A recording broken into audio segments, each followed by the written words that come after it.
I know. Debate or die, we flexing for sure. I'ma take my titans with me where I go. Try, yes they can, it'll douse my flame. 10 toes where So I've been getting to it, it don't stop. We stay ready to go. I'ma take my titans with me wherever I go. Don't forget about me, don't forget about me. I know. Y'all playing games, this ain't an arcade. Late night debates hit like a buffet. Yeah, feelings Zoe on me, wanna talk, yeah. And talking too fast gon' get you sparked, yeah. My team sourced up as long as you know. My hitters hit your hitters if they pseudo. They ask how everyone know what my name is. Cause I stay 100 on the same shit.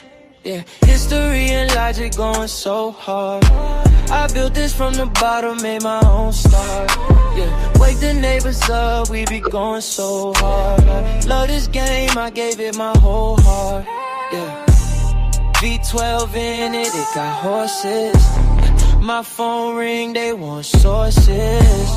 Unload the clip on, turn them to corpses. Heard I'm tryna copy my recipe, that is hopeless. Yeah, hood luck, think that hating gon' work, tell them good luck. Titan gang or don't bang, throw your hood up. Gang, we got the knowledge on tap, could get you hooked up. They like A1, look at all this wisdom we done cooked up for the community. Coliseum of arguments. You know, I know. I'ma take my titans with me where I go. So don't forget about me, don't forget about me. Y'all playing games, this ain't an arcade. Late night debates, hit like a bar face. So don't forget about me, don't forget about me. I know. Debate or die, we flexing for sure. I'ma take my titans with me where I go. So don't forget about me. Yeah. All this knowledge on the flow. I've been golden from the go. Let these pseudo scholars know. Baby, welcome to the show. Yeah, show you how to flex with a strong point. Wait. Show you where the facts and the stats and the proofs point. I've been grinding nieces in the late night. Wait, standing on the stage with the main light. Enlighten. Philosophers, scientists, historians united. Warriors of logic who want the smoke, get excited. Bring your primary sources, don't get ignited. Slide on my prompts, look it up, read a book. Never going back to the dumb, take a look. Woke, not broke, we run the show, sport the glow. Titans in the league, watch the intellect grow. Coliseum arguments locked at the door. Welcome to the show, floor full of lore. I'm the GOAT, with the flow, there's knowledge on the flow. I've been goated from the go. Let these pseudo scholars flow. Baby, welcome to the show.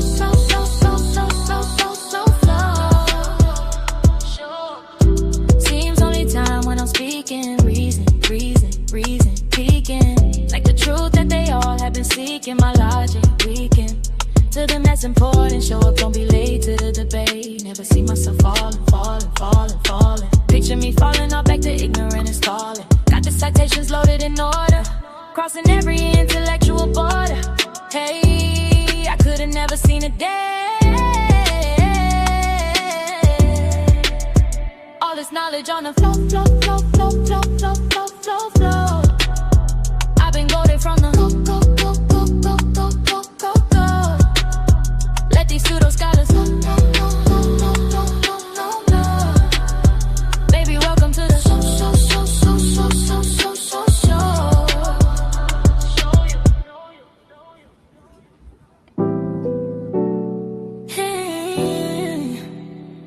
Yeah. All this knowledge on the flow. I've been goated from the go.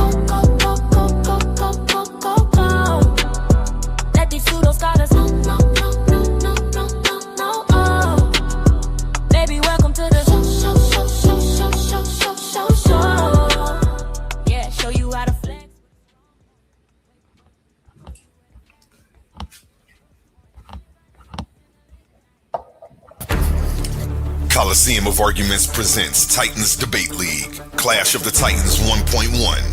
The arena is opening once again, and only the strongest minds will survive. After an unforgettable first tournament, Pandemus the African Atheist fought through the battlefield of ideas and walked away with $500 in cash. But that was then. This time we're raising the stakes. $1,000, one champion, one title, one chance to prove you're the greatest debater in the league.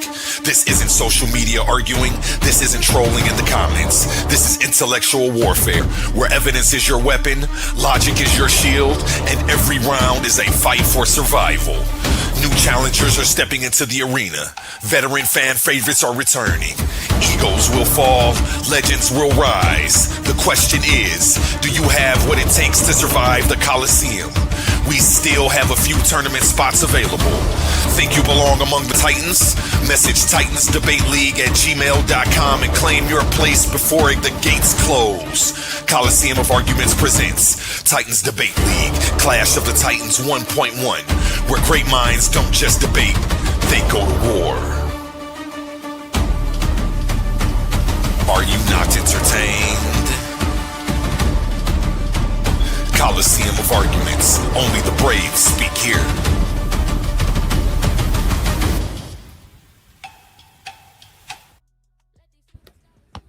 Yo, yo, yo. You know who it is. It's your boy Oli. We on the late night. What up? What up? Peace and blessings. Peace and blessings. What's up, my guy Quantum? Oh man, you know, just up late night, flew into the nest, man. Just you know what I'm saying? Glad that I could take everybody to KEMET on this trip. You know, it's like a vacation to me when I do these. People be like, this, he be all over the place with his shows and presentations and stuff. Yeah, I do. I fly plenty different places. My mind and thoughts, especially when I'm gaining information and when I have gained my information for my material, books and manuscripts and my philosophy. And so, you know, we be in the back chats a whole lot, discussing plenty different things. And the conversations lead to here. And I was in a back chat today just discussing KEMET and telling some of my views about KEMET. And I just thought that would be a good time for me to go ahead and give respect where respect due. And so tonight we're going to be talking about my chapter 12 in my book, The History of Philosophy, comparisons.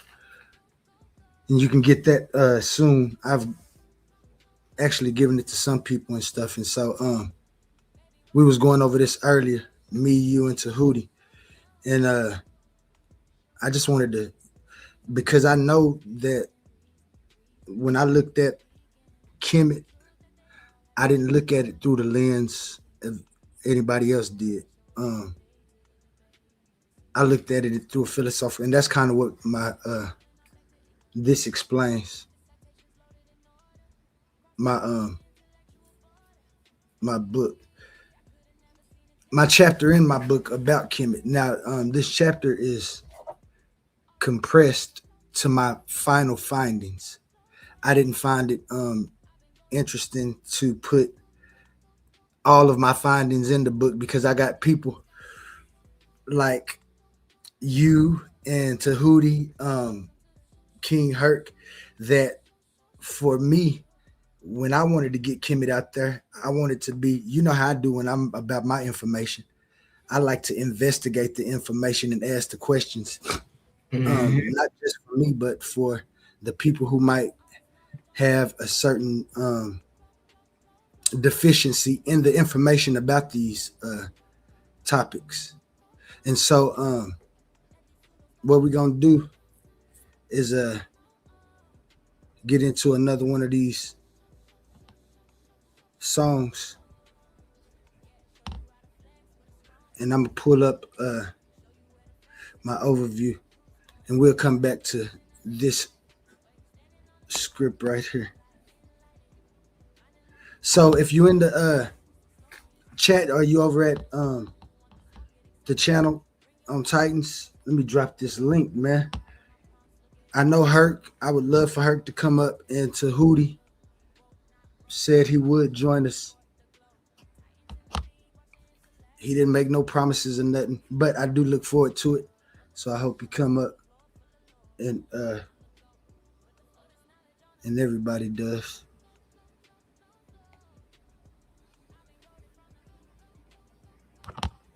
So let me go ahead and get to another one of these.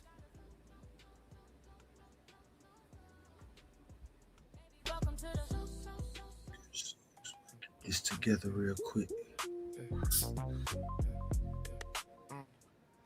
I just opened up my eyes, cause I heard the cries, filtered through the lies. Listen close, I don't believe in ghosts, even though I tried. I recognize the patterns when they form inside the mind. Ignorance ain't the crime, it's refusing truth when truth arrives. We got the topic, give the line, debate you anytime.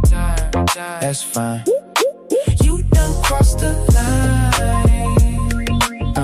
Drop the claim without a spine. Bring your thoughts, I find the incoherence. Book you every time. Recognize I can see the fallacy before the sentence finished. You confuse a strong opinion with a reason proposition. You keep reaching for conclusions, but your premises are missing. Then you hide behind your feelings when the logic need a mission. I don't argue with a person, I examine what was stated, define the terms, expose assumptions, then determine what was weighted. Is it valid? Is it grounded? Can the structure be defended? Or you built a house of cards and got offended when it ended? I don't need to raise my voice, I let the contradiction speak. Every claim has got a burden, every burden got a receipt.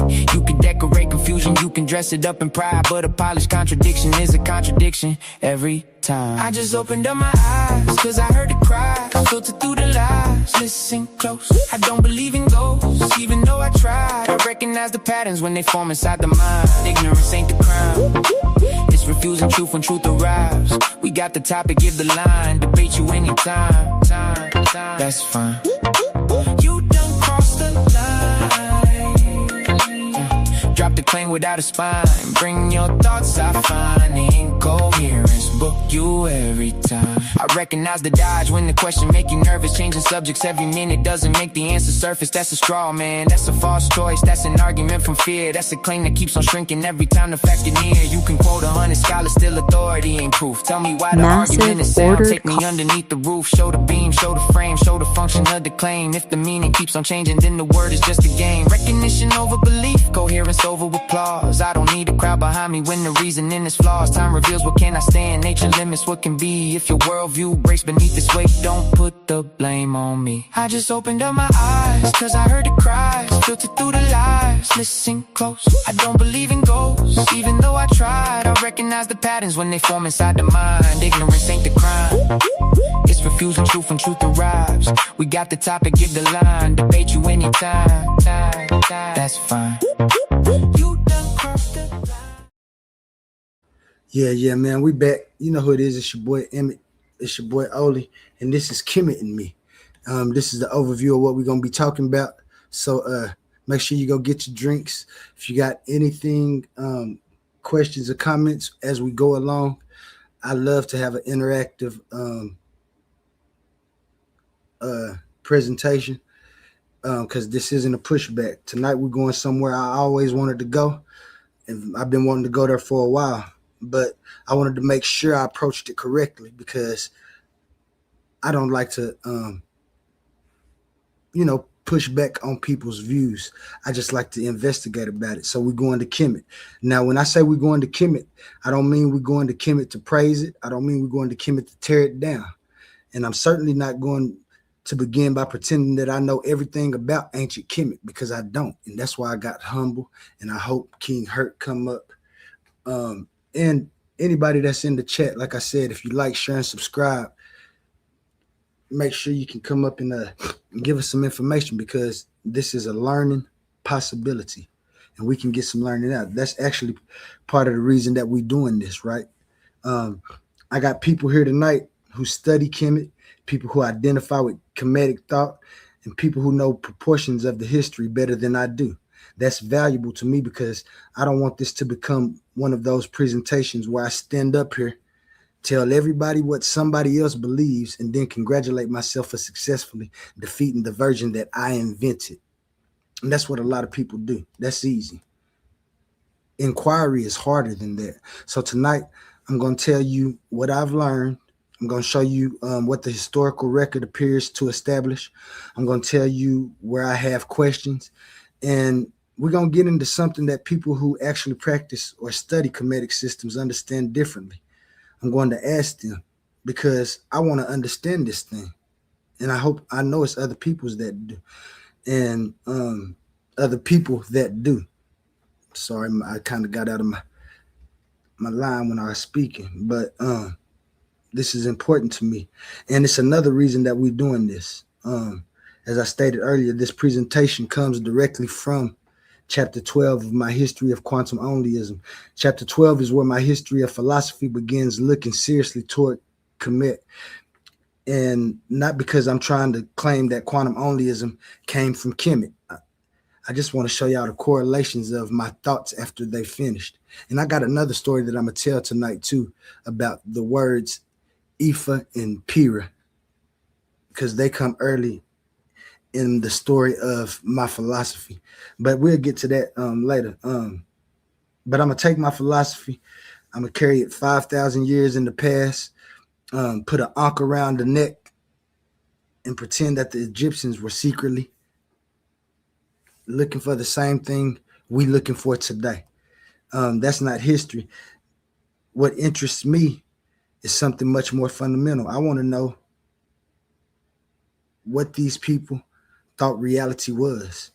Before Plato, before Aristotle, before Christianity, long before modern physics and modern philosophy developed, the present vocabulary that human beings were already looking at was the nature of existence. And I believe and Humble going to tell us later about the netter and netteru and the meaning. And so we asking questions. We're going to figure out order. We're going to look at order. We're going to look at what human beings are in this system, what happens when we die, what is justice, what makes something right or wrong, and what relationship humans had with the netter, or what we call nature. Where did order come from in the world? I mean, it's going to get deep. So for the people we're studying, what we call religion, philosophy, politics, morality, astronomy, medicine, kingship, nature, and social organization, we're going to see how it overlaps with today in the understanding of reality for those of us who don't know. That's what Humble was telling me earlier today when we was talking about it. Some people don't understand a lot of aspects of what they're talking about. It might just have a simplified view of it. And that's so true. Especially when you look at my book, for me to try to simplify my teachings, I tried to simplify most of the things that I talk about, especially in these books, because I know that we can go in and talk about it. And so we're going to Memphis, Hermopolis. We're going to go to Heliopolis. We're going to examine Atum, Ra, Ptah, Shu, Tefnut, Gib, Nut, Osiris, Isis, Set, Horus, Thoth, and many other Neteru. So I hope y'all in for a long night tonight, especially if you're Herc and if you Tahuti. Humble, I got Humble up here. I think he got on my sleep schedule and he was asleep, so I hope I got him for a bit. So me knowing that people got time and other things to do, I'm going to go ahead and give y'all this overview so we'll know exactly where we starting at. The Nile Valley operates through a relentless, undeniable rhythm. The river floods and recedes, harvests yield to barren earth. The sun cycles overhead with punishing regularity. For the inhabitants of Kemet, these natural movements proved that existence is a structured system. They identified the governing principle of this system as Ma'at. While often translated as balance, Ma'at represents the unified concept of truth, cosmic regularity, justice, and proper relationship that sustains all reality. The existence of Ma'at implied a constant threat, Isfet. This was the force of chaos, falsehood, and violence, the destabilizing pressure that threatened to collapse reality into an unorganized void. In Kemet, science, agriculture, religion, and politics functioned as a single combined technology. Every aspect of their civilization was specifically engineered to maintain Ma'at and hold back the encroachment of Isfet. This suggests that Kemetic civilization was a grand, integrated engine built to stave off cosmic collapse. To map the origins of this system, they look to the primordial state known as Noon, an expanse of undifferentiated waters representing potential without structure.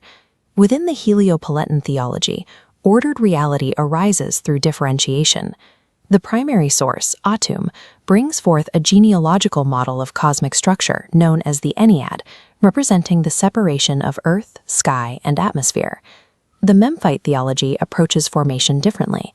This golden statuette depicts Ptah, whose rigid, pillar-like form represents structural stability. In this model, the creator conceives order through the heart, or thought, and manifests it through the tongue, or speech. This close-up scan of hieroglyphic inscriptions illustrates the strict grid-like structure of the language itself. The Memphite creation story serves as an early philosophical meditation on how conceptualization and language provide the framework for physical order. Other traditions, like the Hermopolitan Ogdoad, focused on the underlying primordial conditions themselves, mapping existence through pairs representing water, darkness, and infinity. These creation stories functioned as overlapping philosophical models, each tracking the essential transition from indeterminacy to structured reality. The Kemetic pantheon reflected these functional realities. Thoth, for instance, personified the mechanics of knowledge, language, and precise measurement. The Osirian cycle provided a master narrative for the system's survival.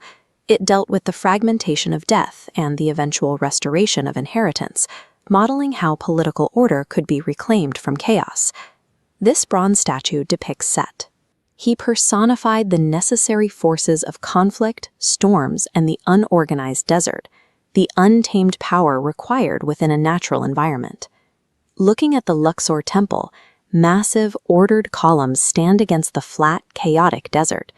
The pharaoh served as the living mediator preventing Isfet, while temples functioned as the economic and ritual engines of cosmic maintenance. Even periods of warfare and foreign conquest were integrated into this worldview. By framing imperial expansion as the necessary restoration of Ma'at, the state justified political power as a requirement for cosmic order. Statecraft, ritual practice, and imperial power were viewed as identical tools for maintaining the structural integrity of the cosmos. The requirement for order extended to the human person, described as a complex mechanism of components, including the Ka, Ba, Ach, Ren, Shut, and the Ib, or heart.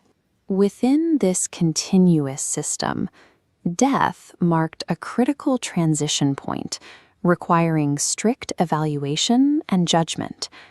This papyrus illustration depicts the weighing of the heart ceremony, showing the scale used to measure alignment with Ma'at. To the right, Thoth records the precise measurement, framing morality as participation in the structural harmony of existence. Ethics were the micro-gears in the engine of reality. Human behavior was tied directly to the survival of existence itself. Individual conduct was therefore evaluated based on its coherence within the system. The legacy of Kemet is the recognition that reality is only intelligible through order. Their model relied on symbols and personified forces to navigate that order. But when we strip away the mythological narrative, we arrive at a different kind of problem.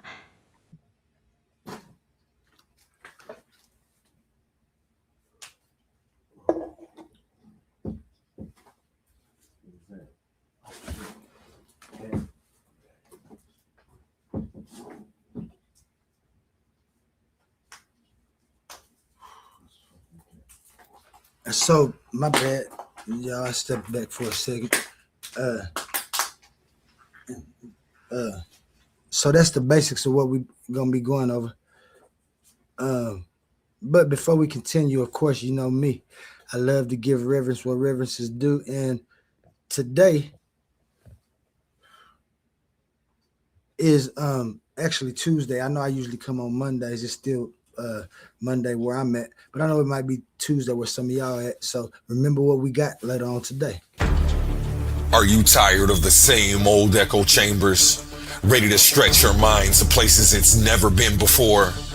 Welcome to the ultimate intellectual battleground on the Coliseum of Arguments Network. It's time to step inside the cave of knowledge. Welcoming your host, Humble Mystic, every Tuesday. We're bridging the gap between the ancient world and the modern landscape. From the deep esoteric wisdom of ancient Kemet to a grounded naturalist view of our world today, no topic is off limits. We're dissecting philosophy, breaking down ancient civilizations, and clashing over modern day politics every Tuesday. This isn't just a lecture, it's a debate. A powerhouse arena where your voice matters. A premier space to step up, voice your opinions, and challenge your perspective with the sharpest minds around. If you love real, raw, intellectual fire, this is the show for you. Elevate your mind, bring your arguments. Subscribe to the Cave of Knowledge with Humble Mystic today. New episodes drop every Tuesday on Coliseum of Arguments. Step into the cave if you think you can handle the truth. Titans Debate League. Only the brave speak here.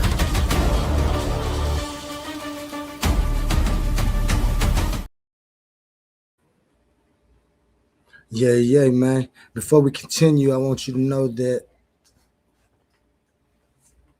I appreciate all the support from the chat, each and every one of you that's in the chat, man. I appreciate it when you come through while we giving this information live. I know we setting for it and making sure we getting information out so future generations can also look at this and if they have questions. But I want to give a shout out to the chat, to Hootie.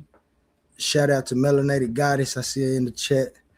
I see, of course, the Coliseum of Arguments. My man's Michigan. Natural Living, always in the building. Dios Mios. We got P3D14 in the chat. Titans Debate League. Of course, last but not least, never, my man J Snake 65. He always been a part of every one of my streams that I done did since I've been a part of this. So I want to give a shout out to the chat right now. You know we here. We know you're here in support. Humble, you there? Yes, sir. Yes, sir. Mic check 1 2 1 2. How I'm doing, Quantum? You sounding good. You sounding good. Hey, my man. You know that's what I love to hear. You already know. Shout out to the chat, man. Like Brother Quantum already said, we appreciate all y'all for giving y'all engagement, just being here with us. And hey, y'all know this one of my favorite subjects. I'm ready to get it in. Yeah, man. Remember, this is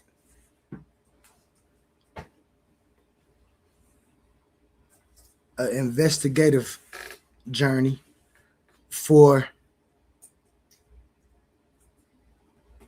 all the Titans and everybody that's fighting to be enlightened. Remember to watch for the snakes that's striking and the dogs that's biting. When I say that, that's very important. I know everybody who are on the track to enlightenment know what I'm talking about. So let's get into it, man. Let me remove me and Humble real quick so y'all can see the slide. And it looked like the comments are showing. It might be in the way. So I'm going to take that down for a minute. Let me see. We're going to get back to this and get to this first slide.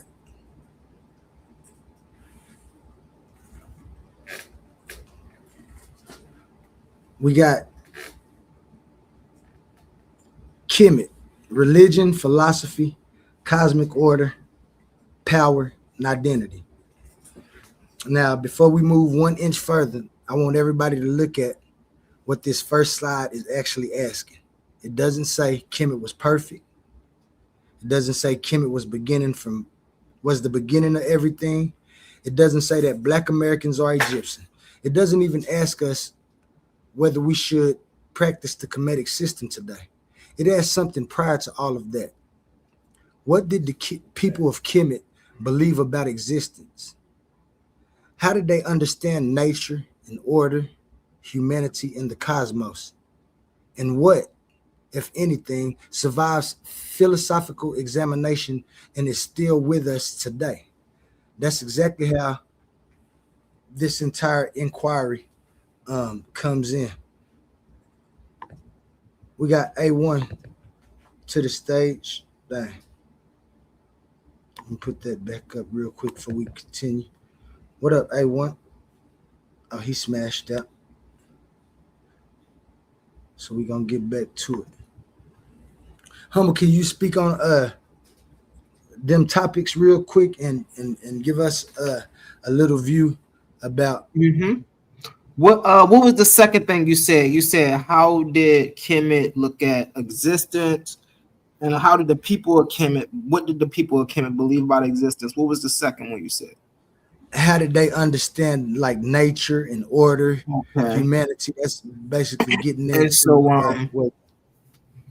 most definitely, one thing I want the family to understand about the culture of Kemet, if y'all don't know, that they didn't separate religion from politics like we do today in America. Their systems was completely interconnected. And so he said, why can't we see who talking? And so wow, today people in Kemet believed about nature that nature was an interactive thing, right?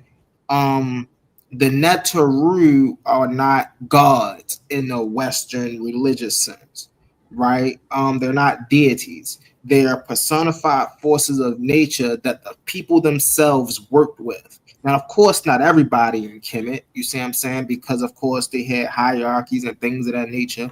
But they understood that the environment around them was important, and it was literally the sustainer of life.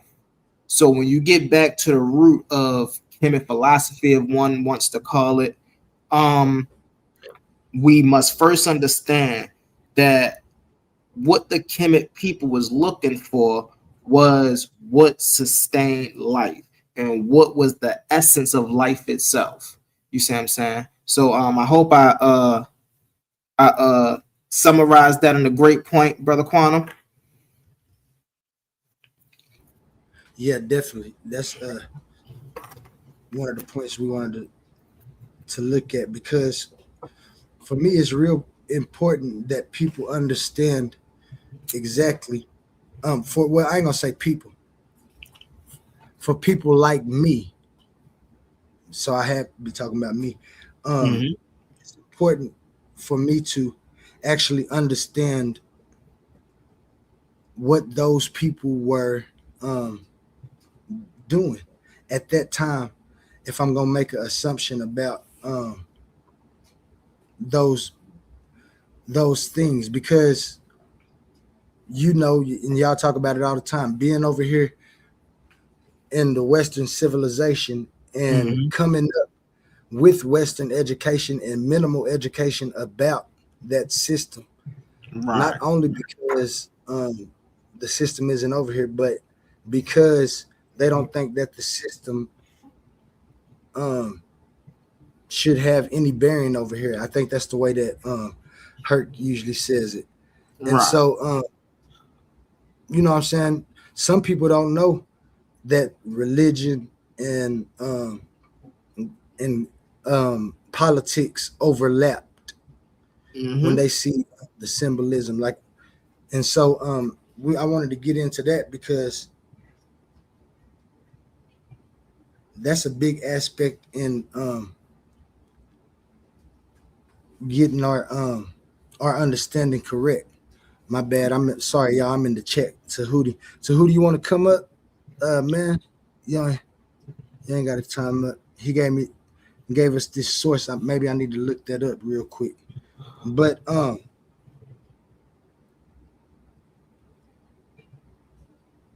for the let me get another question. What is when we talk about existence, what is Mm-hmm. existence? Explain like, I guess that So would be Are you saying you want to know what existence was to the Cometian people? Yeah, please. Yes. Okay, I got you. So the Kemetic people looked at existence in terms of uh things that we can physically interact with. If something was interactive, then it exists. And the Kemetic people believed that everything that exists carry in their form they would say a ka, or a ba, everything carried a certain energy about it, right? Now that does not mean that they believe that everything was alive. No, they just understood the essence of nature, right? And so, and another thing I do want to make very clear about even existence is they did what we do today, just on another scale, right? We venerate Michael Jordan, we venerate Triple H, we venerate the greats and the things that we pay attention to. And so for the Kemetic people, they venerated nature because they knew that without this sustainable ecosystem, then there would be no existence. And so they venerated the Happy, they venerated Ray, they venerated Hathor, right? And a lot of times when people listen to these things, because the name is so synonymous with the deity, they fail to realize that when someone said the word Shu, they wasn't always talking about the deity. They literally, Shu is literally the word for wind or air, right? Whenever they said the word Ray, they wasn't always talking about the deity. Ray is literally the word for the sun. Whenever they said Hop, they wasn't always talking about the deity. They were talking about the Nile. And so to understand these things, you'll start to see the complexities in their culture. And then what you can do is you can start to put these concepts in proper perspective. So when you hear brothers like myself or Brother Tahuti, Brother Samkar, the other brothers out here who speak on Kemet, when we're speaking about a certain aspect of Kemet, you'll know how to differentiate the difference between whether we're speaking about the deity itself or whether we're speaking about it in a context of what quantum is going to get into in a philosophical sense, almost, to speak, if we can use that word. Got you. And what about order? Can you tell us a little bit about order? And I'm sure we're gonna get Yeah, deeper into it the further we go on. But I just want to right. start with the simplification. Well, not So my simplification. eye, a lot of people know my eye is um uh popular amongst the Netaru. A lot of people, even if you know a little bit about the Netas, my eye, right? Which is reciprocity, justice, balance, and order. And this very concept is what allow existence to exist, right? This concept is literally what people in physics would call the laws of physics, the very thing that allow um life, the very thing that allow existence, the very thing that allows what you will call, Brother Quantum, formation to happen in this realm. You see I'm saying? This realm that we call the existent realm. And so when we dealing with my eye and we dealing with balance and reciprocity and things of that nature, that's looked at as the underlying foundation on what all of this, what we call existence, is built.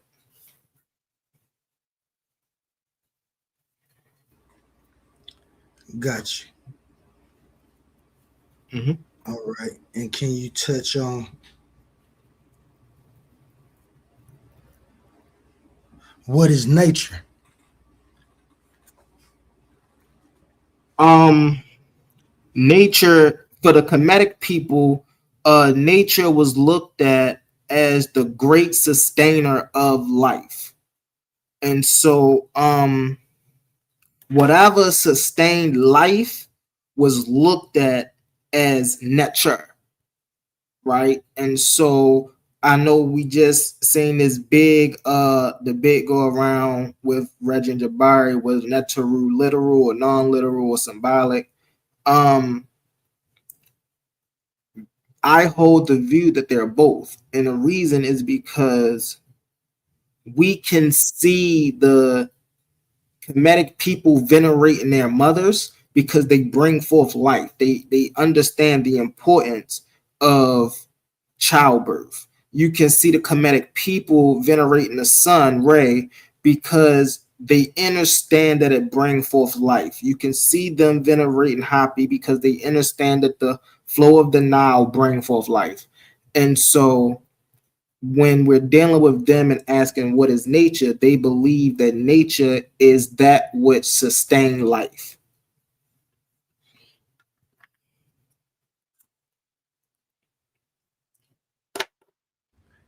And what is the human being in well, before we continue, I forgot we got Meta Williams to the stage. What up, fam? What up? Welcome. How you And I doing? think How y'all doing, great brothers? I'm checking out the bill. I'm I'm enjoying what I'm hearing, man. Appreciate you. But appreciate we appreciate but we can get a little bit more depth for the audience to understand because when we speak on nature and then we go to nature, you can go to the cosmos, or you can literally say the term God. So nature is unforgiving, and God is what? Especially when we're speaking on the natural rule. Would you say God is forgiving and nature is what? A That concept?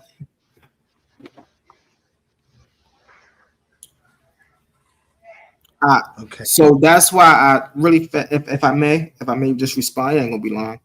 That's why I started off by saying it's very important to understand that from the perspective of the Cometian people, the Netaru were not looked at as gods.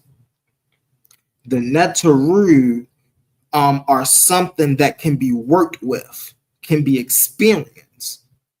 You see what I'm saying? They didn't worship the Netaru as the Christians worship God today. No, they worked with the Netaru. And so that's the one of the biggest difference I often have to cover when dealing with the Netaru is we have to separate them from this God concept, right? That concept was placed upon the Netaru much later. And so if we're going to deal with the Netaru, right, being nature, then we have to deal with them and how they operated within that aspect of nature, right? Like for an example, people just wasn't walking around praising Happy. That's not how that worked. People worked with Happy. They worked with the flooding of the Nile. You see what I'm saying? And when they did that, they brought back results. Same thing with Hathor, right? People, oh, they was worshiping Hathor. No. Hathor is a healing energy. And so a lot of times when you see temples to Hathor, those were ancient hospitals, so to speak. They wasn't in there just praying for people, oh, Hathor, come heal her. No, they was in there really working on people, getting surgery done. Now, sure, everybody, we got Christians today that pray and things of that nature. You know, of course they had incantations, but that doesn't mean that what they were doing was what people of the religion today do. And the reason I wanted to piggyback off of that is because it's really easy to tie these two together. It's really easy to tie the Netaru and gods together. And I'm just saying that things get confusing when people do that because the Netaru lose their definitive foundation. You see what I'm saying? And so I just wanted to say that. I land my plane with that. Thank you for allowing me to speak, Brother Quantum. Well, my Absolutely, my absolutely. understanding my understanding of the natural rules is more of concept. Is because there's been this great debate going on, either the natural rules literal or non-literal. Can y'all hear me? Yeah, Can you hear me? I can hear you. You are a little kind of soft, but I can hear you. I Um, can hear you. Yeah, yeah, yeah. We can hear you. we So got Tahuti. and the concept of the natural rule of being literal or non-literal real, I understand, but at the same time, we also gotta understand that our ancestors, not literal ancestors, our melanated brothers and sisters, because it was a thing about that. Um, Yeah, yeah, really yeah. had it. Let's not hold on. Meta, we gonna because we gonna get into that subject later on. And so if you can hold right there, um, we gonna try to stick on nature right now. We got to Hootie Fardo to the stage. To Hootie, Hold up, family. Can you hear me? yeah, yeah, loud and clear. Um, Definitely. we just started kind of, and we just touching on some of the basic aspects. Um, I already kind of asked Humble and he touched on it. So since I got you and Meta up, we'll go ahead and ask y'all the same questions too, um, just in case you put it a little different way so people can understand it. Um, when we talk about existence and order and nature, because you can throw them all together. Now I was going one by one when I started, but since we already started it, can you kind of give us a rundown of how you understand not us, but the commission people um, Yeah, looked at these so things. even, and I'm gonna just give an example of new age, but I'm gonna be short. So, like, even in the new age concept with oneness and everything is all in Kemet, Amen was the supreme divination. Obviously, it would change at most times, but from the Kemet aspect, Amen was a supreme divination, and Asar, Haru, Ma'at, Shu, Happy were only aspects of Amen Ra or Amen. So, and Amen is existence in the entirety. So, existence is being, alive, and obviously being in tune with nature because you're with one with nature. So that's pretty much sums it up to be short.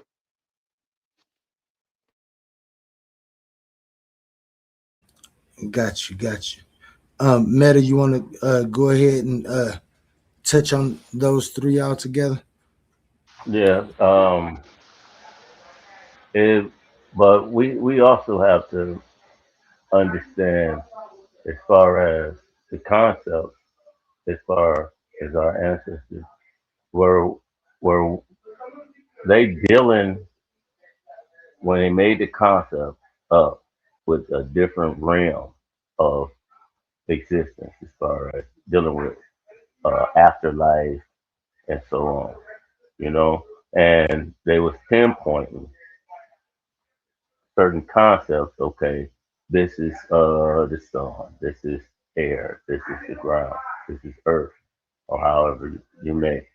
But when we really go offhand is when we deify it without taking into consideration of what these symbols mean. You know, because I can take a concept and go straight left with it, and then call it a god. And then that's where we all get misconstrued at, is when we label it as God, but then we're not understanding the concepts of what our people was trying to say as far as existing on earth and life, and even, different planes, because if we break down some of the ancient texts and things like that, if you take atum, atum is what? Then later in biblical teachings, here go Adam. So it's we just gotta brush through it with a fine comb, man, and take in and just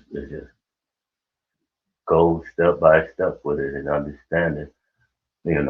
That's all I gotta add to it.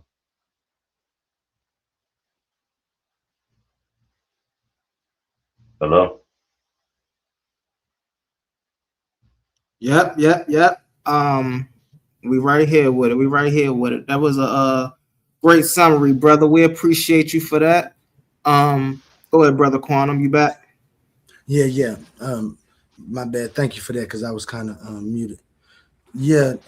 I jumped ahead in my slides because we was kind of touching on some of the deities, and we're gonna get to them later too, so we can get to them. But like Meta said, some of us don't understand these things, and that's why I'm asking questions. So when I'm talking tonight, if I say anything wrong, because like I told you, I did my research, but it was on a different end, and so that's why I'm asking questions. So if I say something wrong, y'all be sure to correct me. If I pronounce a word wrong or something like that, I want y'all to make sure y'all correct me because that's what we are here for. So we talked about that. What did the how did Kemet look at the actual human being, and what did they look at as themselves, or how did they the outlook on themselves? I think if I'm asking that question correct. Who you asking, brother Quantum? We'll start. Well, we always gonna start with you since you at the top. You came in first, and we'll just Okay. go in that order. You, All right. Matter, and then Tahuti, unless somebody want to jump in quicker than that. And so the Kemetic people looked at the human being in a multifaceted ways, in a multi-layered way. You have your Ka, which is your spirit body. Then you have your Ba. Then you have your Ankh. Then you have your Ib. You know what I'm saying? And each one of these facets of the thing we call a person or a human um, was, labeled and gave his own category. And, yep, right there, you got it. And so so this is right here on the screen. This is how they saw the body, the human, right? When you asking like, okay, well, what comprised of the human? This was their, if we want to call once again a philosophy, their way of describing what the human was.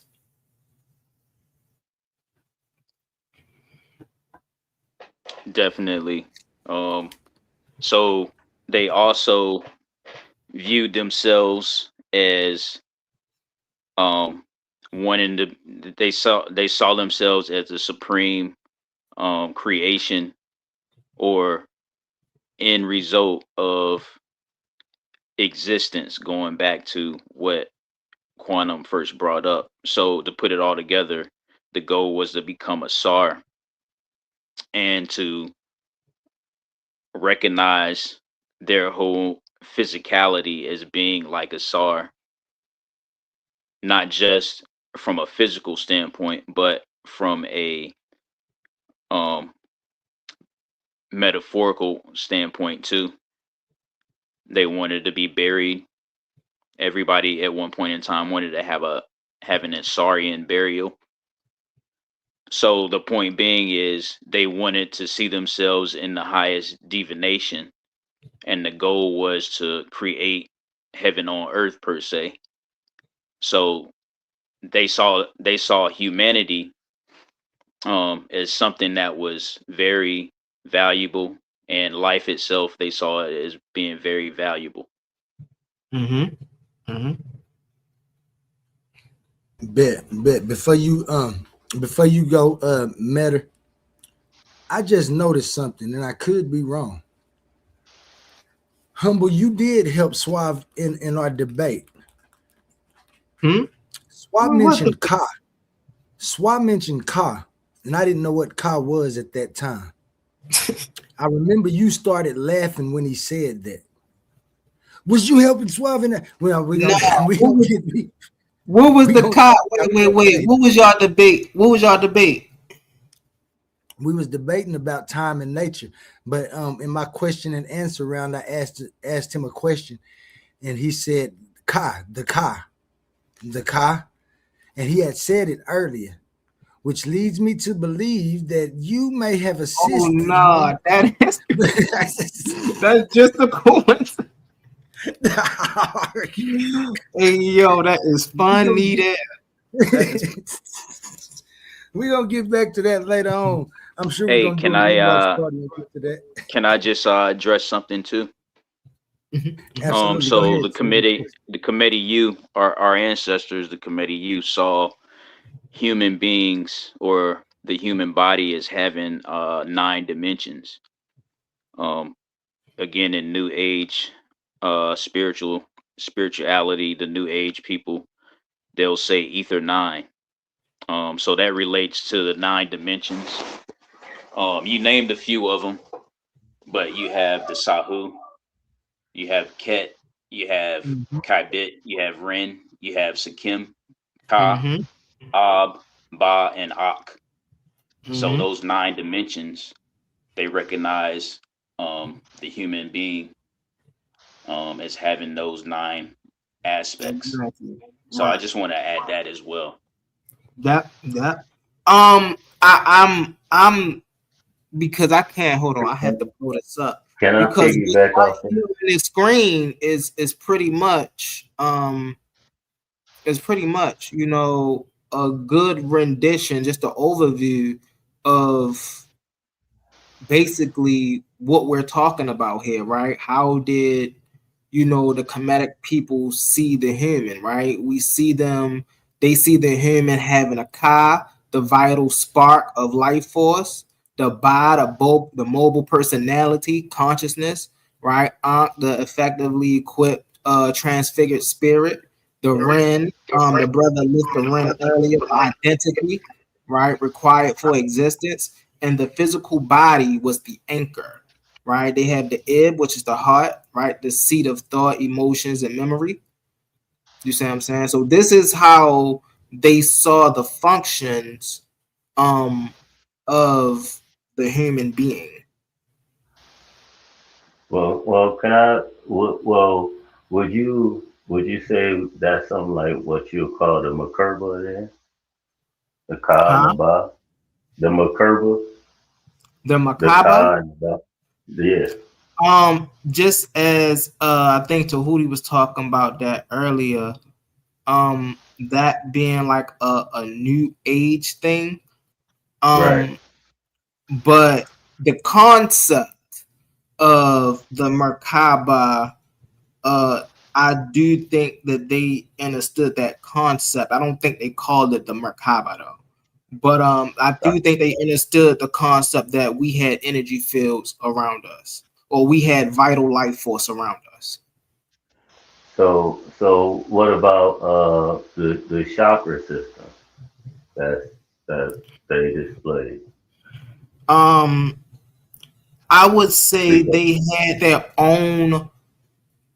had their own concept. I wouldn't call it the chakra system. The Netaru, one thing I should figure out about the Netaru is the Netaru was also associated with a major organ or gland in the body. And so if we want to compare to the chakra system, we can. However, they got their differences. So Yeah, let me Yeah, address that 'cause question. the reason why I said that because Dr. Hagen did a presentation a while back, and he said the same thing as far as um, the ancestors didn't call it the chakra mhm. system, but they had concepts of what you would say this chakra system. You Right, know what I right, mean? Different names. I'm gonna have to get the because when I seen it, I had to take it, and then this was years ago, but yeah. I'm most definitely bring it back up. They had, And if I may, and I'm gonna let you get it into Hootie. A lot of people be surprised to hear that the Kemetic people had their own version of a lot of things. Like they came up with a form of self-defense, right? Their own form of martial arts. They didn't copy that from anybody. They yeah, came right, up with their own form of yoga. They didn't copy that from anybody. right, Their own breath techniques. They didn't copy that from anybody. right. So when people try to like, oh well, yeah, they had yoga too. Yeah, but that was Yeah, their own Madame Blavatsky. context of what they were, dealing with within their environment. This didn't have no influence of India. You know what I'm saying? And anybody that studies the body, and this is the thing that people don't really understand. Anybody, any physician, any biologist who studies the body understand that we have a network system in our body. Why do you think these people, well, not you, brother, but why do some of these people think that the ancients wouldn't have understood that either? Exactly. So, but just to piggyback what you were speaking about, the nine, right? And it has to do with DNA and like some say nine ether, But then if we dig into it, we are nine, right? And those that's melanated are nine. But then you have five, well seven. You got seven, and then you got five, which is a monkey. I just wanted to say that because then Mhm. it was like, oh, how can y'all more closer than a monkey than we are? You know what I'm saying? So, And let me Mhm. address the chakra question and like the yoga and all that. Mhm. So, specifically, I think it was I'm pretty sure it was during the sixth dynasty. Um, maybe some other dynasty, but anyway, Kemet ventured into Tata Mill, and the trade off was lapis lazuli for uh, pretty much culture. So with that, now you have this, stigma or this propaganda or this belief that yoga comes from India, ancient India. But just like uh, Humble said, it actually comes from Kemet, and they call it Smai Tawi, the union of the two lands. That also means figuratively the union of the mind and the body, because those are the two lands when it comes to the Mhm. human being. Those are the two planes when it comes to the human being. So, one of the nine dimensions is Sekim. Sekim means the power of someone and the ashe that they exert onto the world, onto the universe. So it would be accurate to call chakra Sakim, maybe Sakimra, your Sakimras. You see what I'm saying? If you was to Right. reconstruct uh, yoga in a Kemetic sense, you would interchange chakra with Sakimra or Sakim. Mhm. Mhm. And I just want to end with that. No, that's yeah. Okay, okay, got you. What? So, what about justice? What in the in Kemet? What is justice? So My aunt. justice is ma'at. Mm-hmm. And that's why an African word actually translates to 4 to 7 to even 10 English words. If you understand ma'at, you know that it means balance, it means order, it means law, it means truth, it means reciprocity, justice, and it also means mathematics because the Europeans saw fit to use ma'at and to use Matthew as well to represent law and order and equality in mathematics and the use of numbers.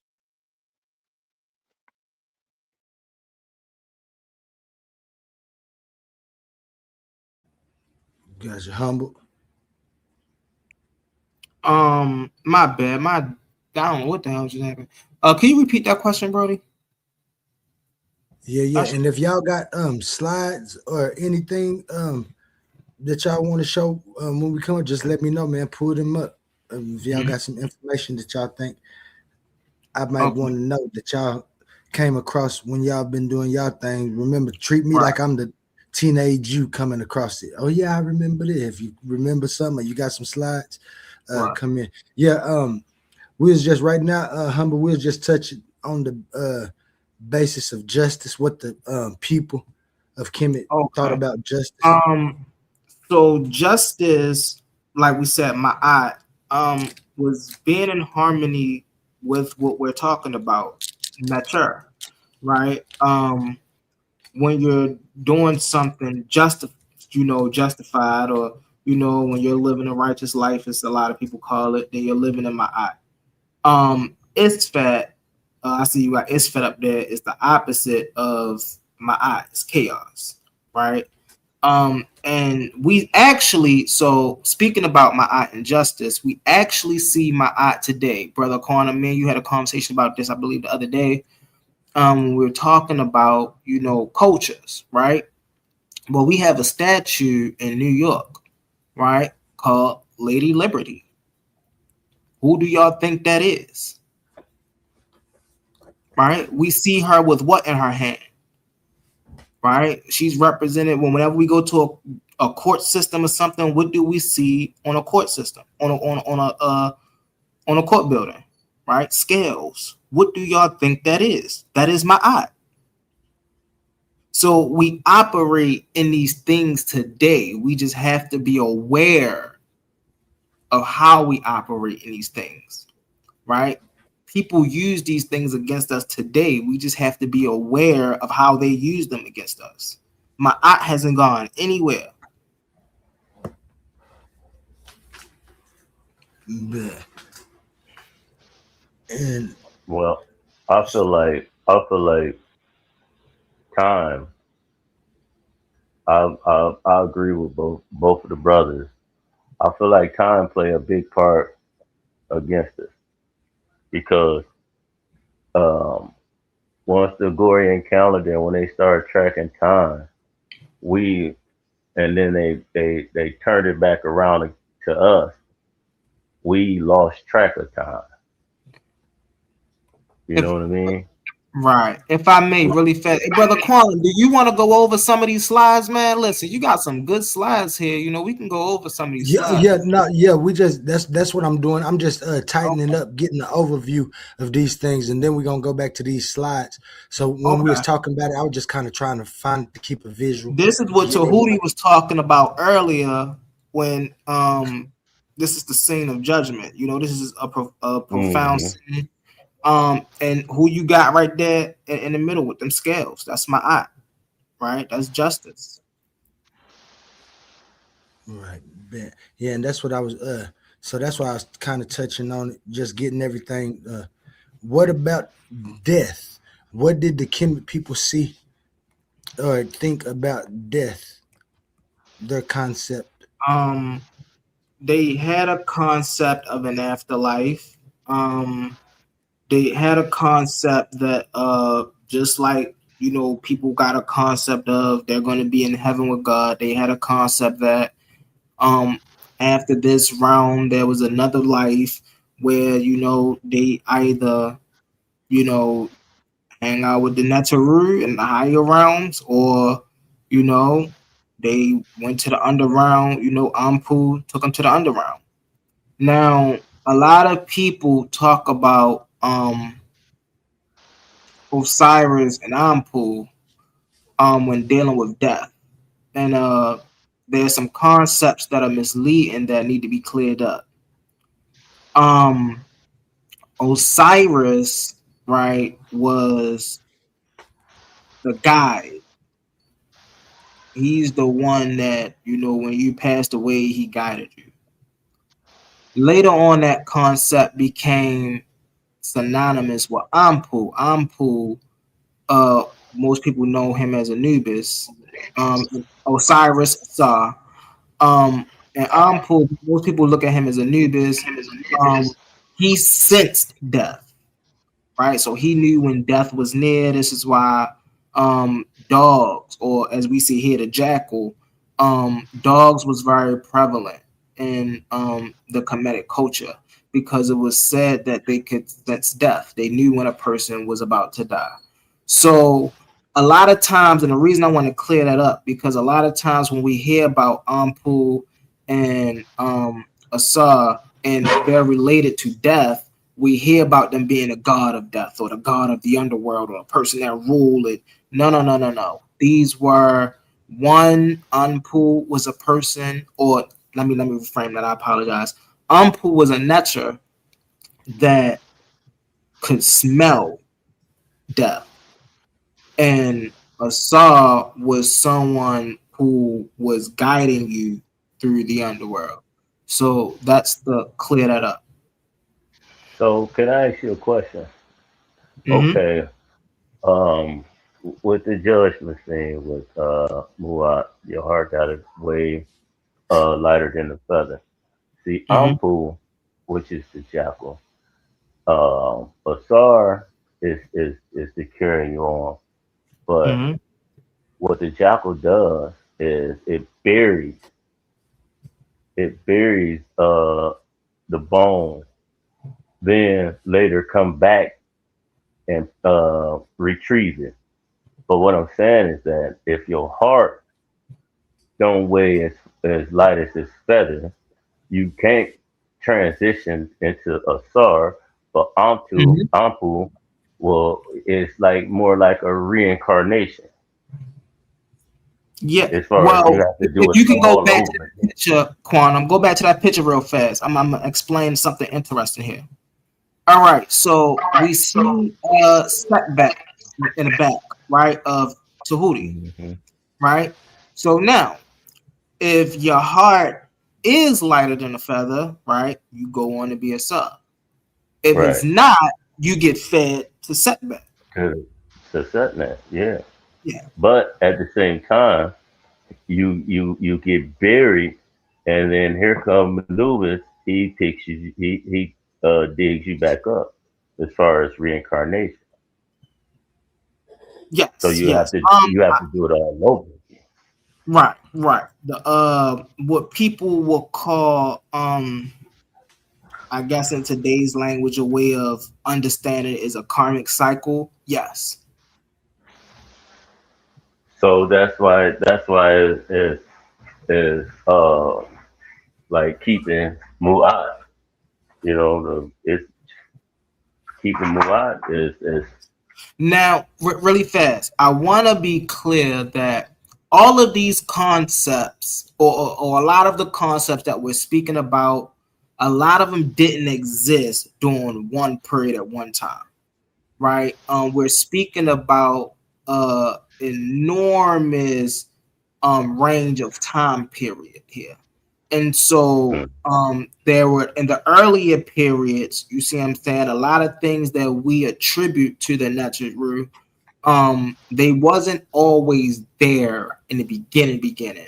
So this is why a lot of times I say it's important for us to understand what time period are we talking about to ascribe these things to these natural, because in the 18th dynasty they was looked at as one way, and in the third dynasty they was looked at in a totally different way.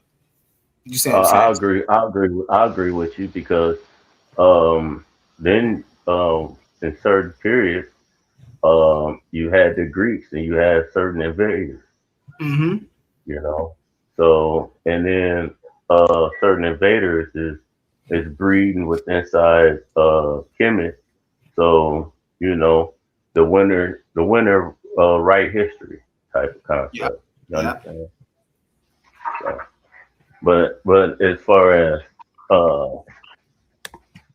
the concepts of the natural rule, then we have to go into where it really take its toll on the whole humanity as far as once uh how would I say um um there's no longer deities and it's just one. Um man, help me out, help me out, help me out. Monotheism, you know, Mm. Yeah, you I feel don't, me? and so that's the issue with trying to pinpoint the Kemetic system as a religion. Like it don't fall. I guess it would fall into the realm of polytheism, but Right, the issue with that is once again they worked with the Neteru. Like it's not like the Kemetic people didn't understand that she wasn't the wind. Like they understood that and they did great works with that.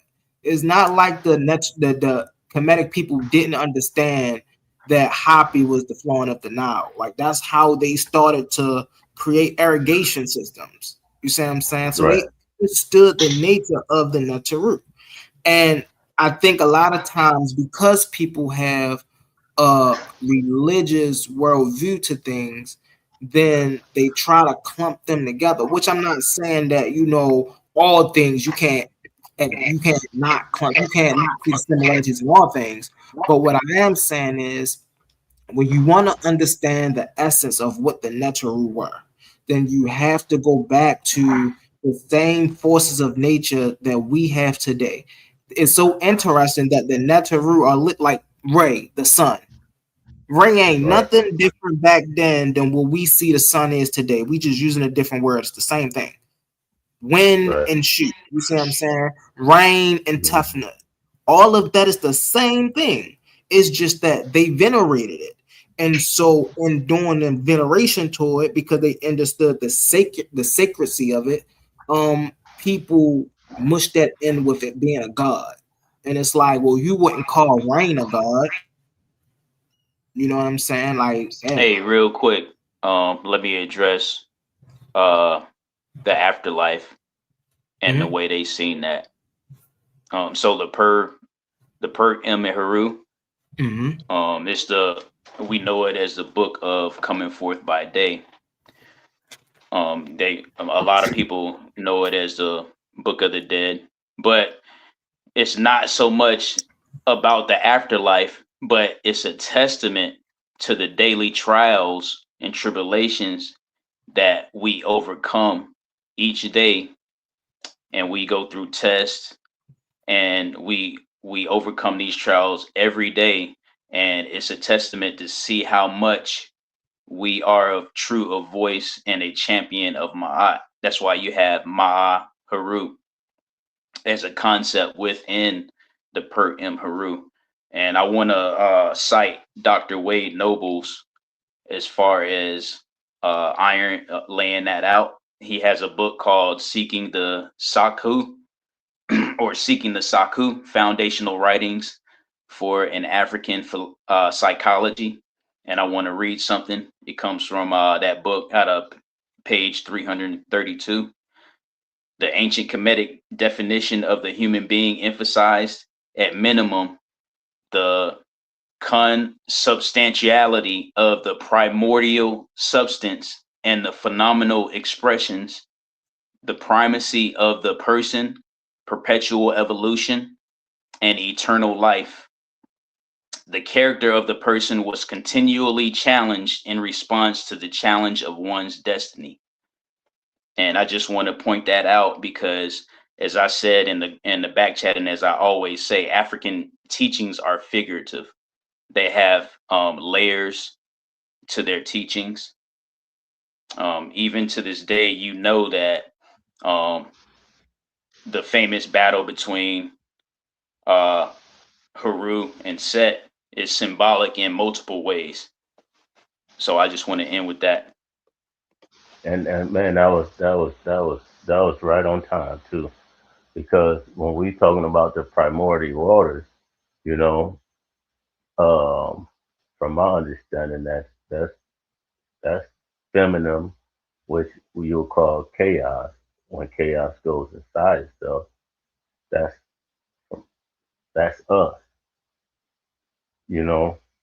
And when Asar got chopped up to 14 pieces, you know, and then he had to bring it back together. That's he's been reborn. That's the first record of what we'll say reincarnation,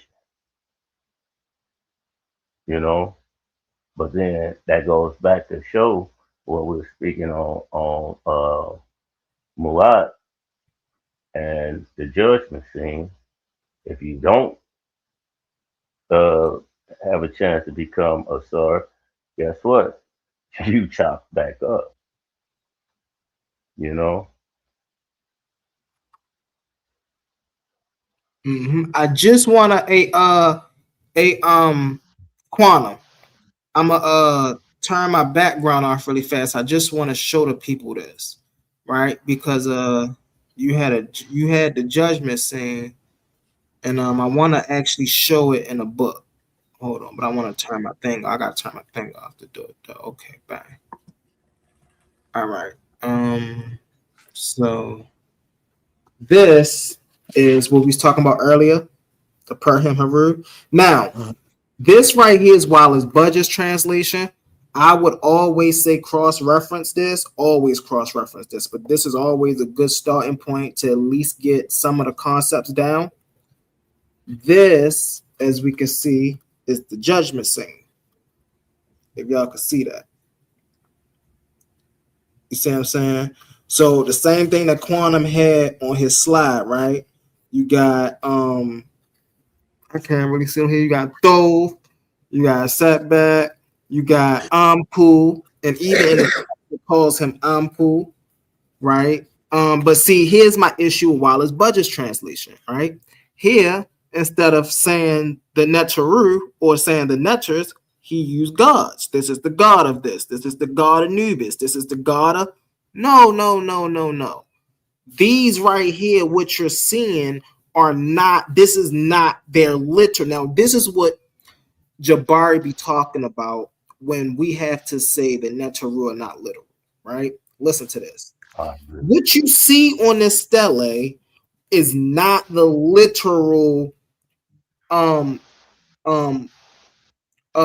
embodiment, if so to speak, right? This is not how they actually look. This is just a representation of them, a symbolic fashion of them, so to speak. You see what I'm saying? So when people like myself and Jabari say that Neteru are not literal, we're saying that Thoth does not look like this. There is no man with an ibis head walking around looking like this ever walked the earth. Thoth is a concept for intelligence. You see what I'm saying? We clearly can't hold intelligence in our hand. We can, physically measure it, see it, touch it. So the Kemetic people came up with a concept for intelligence called Jahudi. And so that's how that operates. I'll land my plane with that, Brother Quantum. Go ahead, Brody. Thank you very much. I appreciate that, and you showing that book. Can you hold that? Dang, you put your camera back on. Can you hold it up one more time for those, so I can make sure I got it on track? So when I start doing some more of my investigations, I can make sure. You want me to hold up that specific scene? No, just the book, the title of the book cover again, and the author. Can you say the name and the author again? Oh yeah. This is the Egyptian Book of the Dead, the Perham Haru. This is Wallace Budge's. This is Wallace. Oh no, I'm actually wrong. Oh yeah, no. This is translated by E.A. Wallace Budge.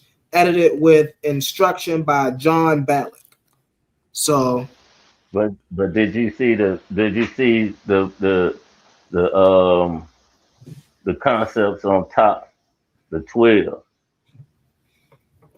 which has been used to this day, judged by 12, everything. The whole mm-hmm, concept of the whole concept of that judgment scene is being used today in yeah, real time. in real time. Yep, that's true. Right, That was jury. If you see the judgment, if hold on, let me see if I can, because the people that's above the judgment scene, what you'll see is that it is a um the jury is it's a what we would call a hung jury, right? Like half of the people voted one way, the other half voted the other way. You Hmm. see what I'm saying? So what's Let the me name of also that? Let me say see if something I can.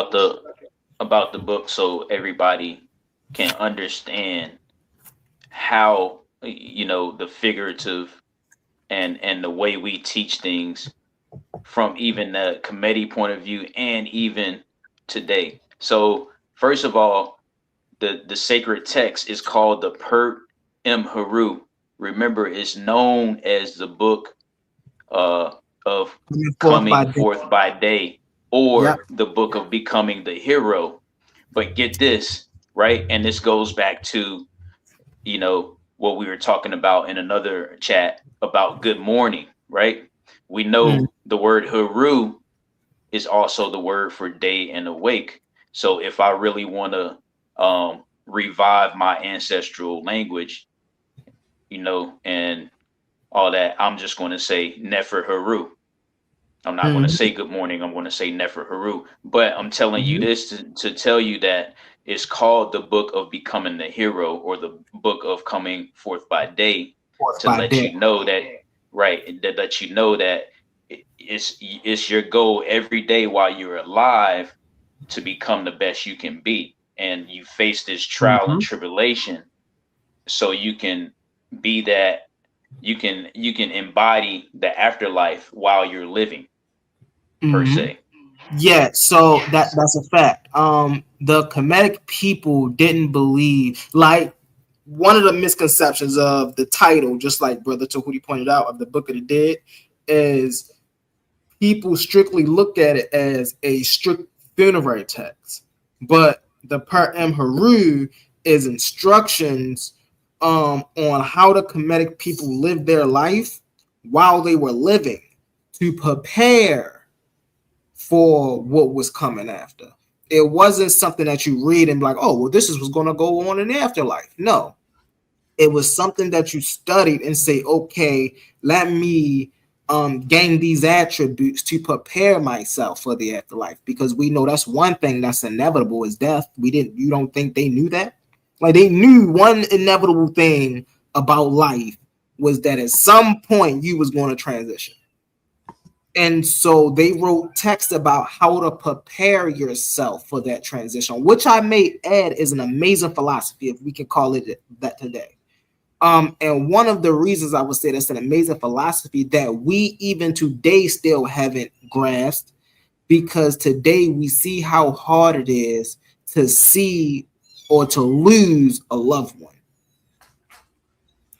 And then when we lose a loved one, right, what happened? We all go up in shambles. What we going to do? How we going to, did they have health insurance? Because they didn't prepare for what was inevitably to come. And so I think that if a lot of people adopt that philosophy more of, we'd be good. If we actually start adopting our people, preparing them for what's to come. But Definitely, the definitely. first thing is is the fear that we've been doctrinized. You know, that Mm-hmm. it's the fear of death. You know, because if we can go to science, energy never dies.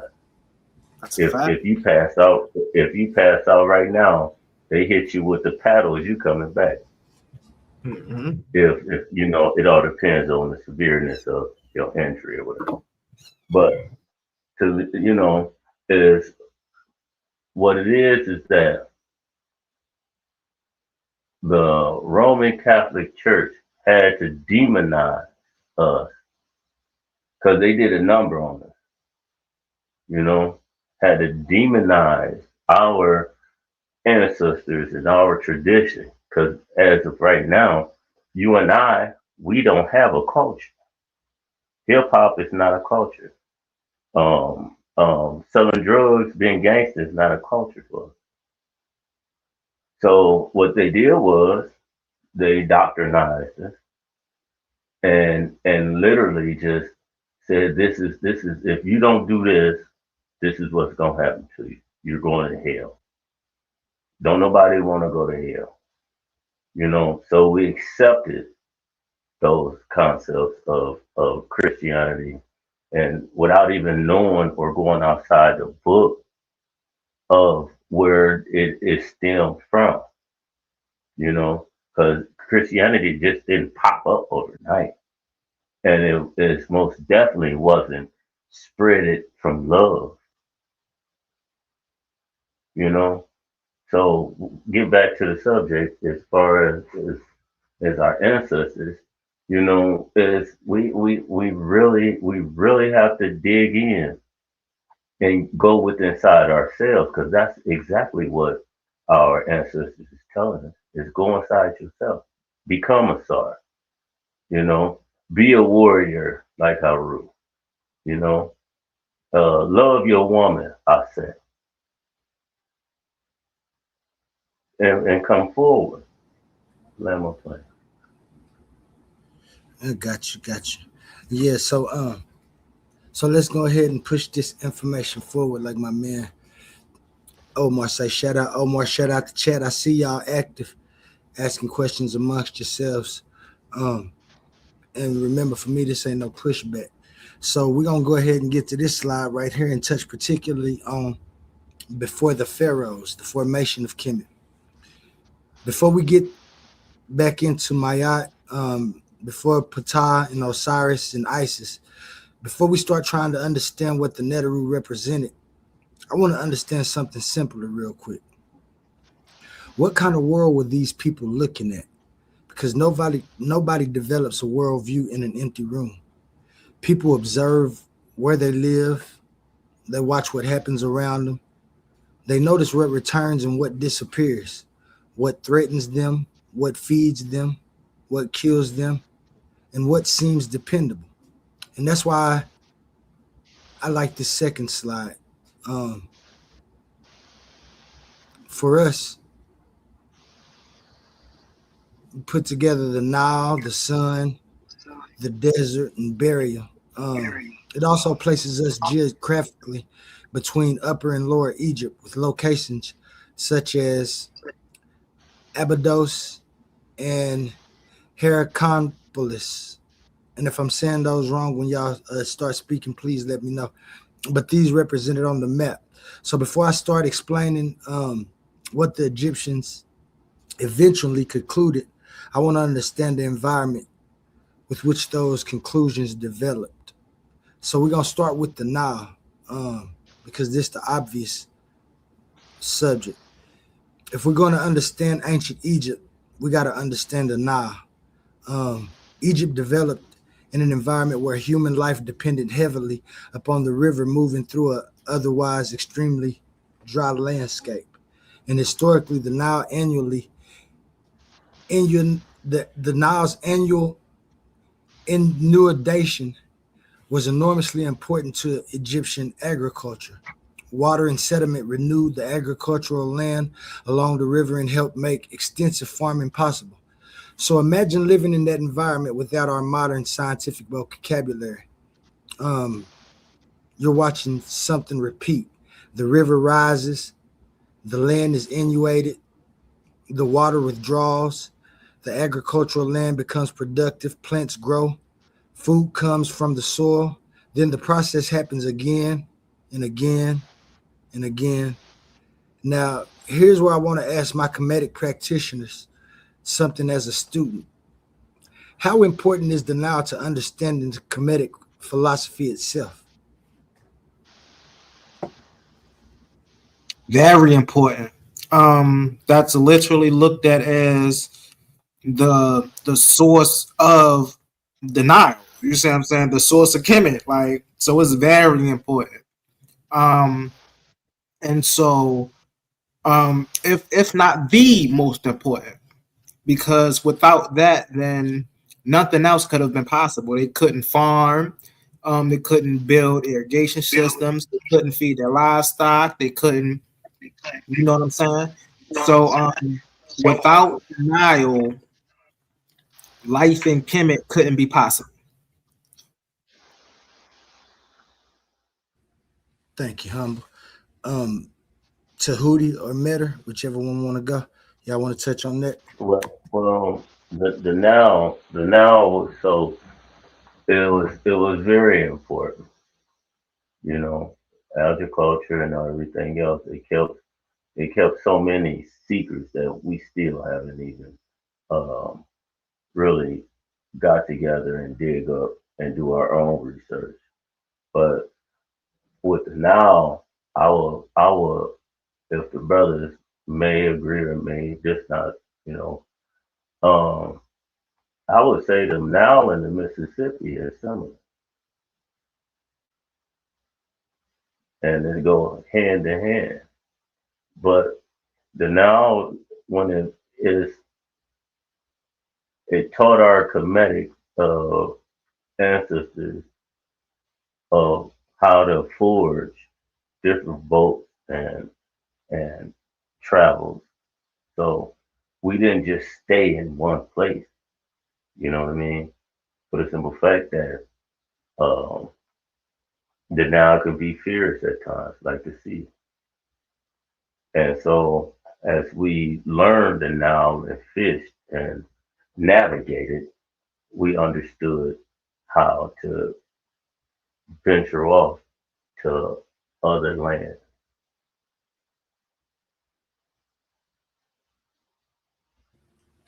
Gotcha. Thank you for that. Thank you for that. Tahuti, you want to touch on that for us, please? So who'd he drop down, Quantum? He said he'd be back up. Oh, okay, okay. Hey, My bro. bad. Hey, bro. So the, We the got Nile Omar and on the the Mississippi. panel, Quantum. Who?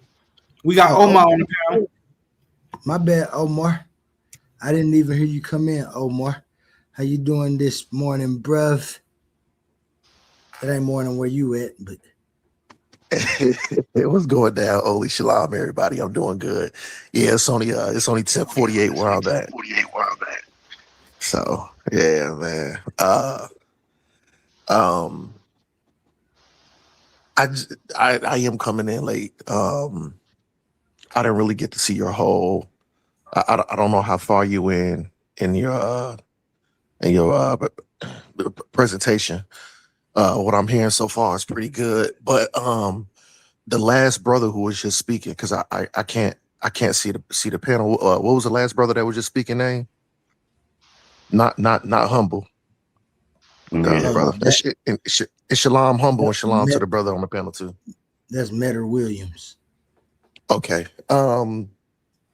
I came on because I heard something about, oh yeah, they had love and everything else.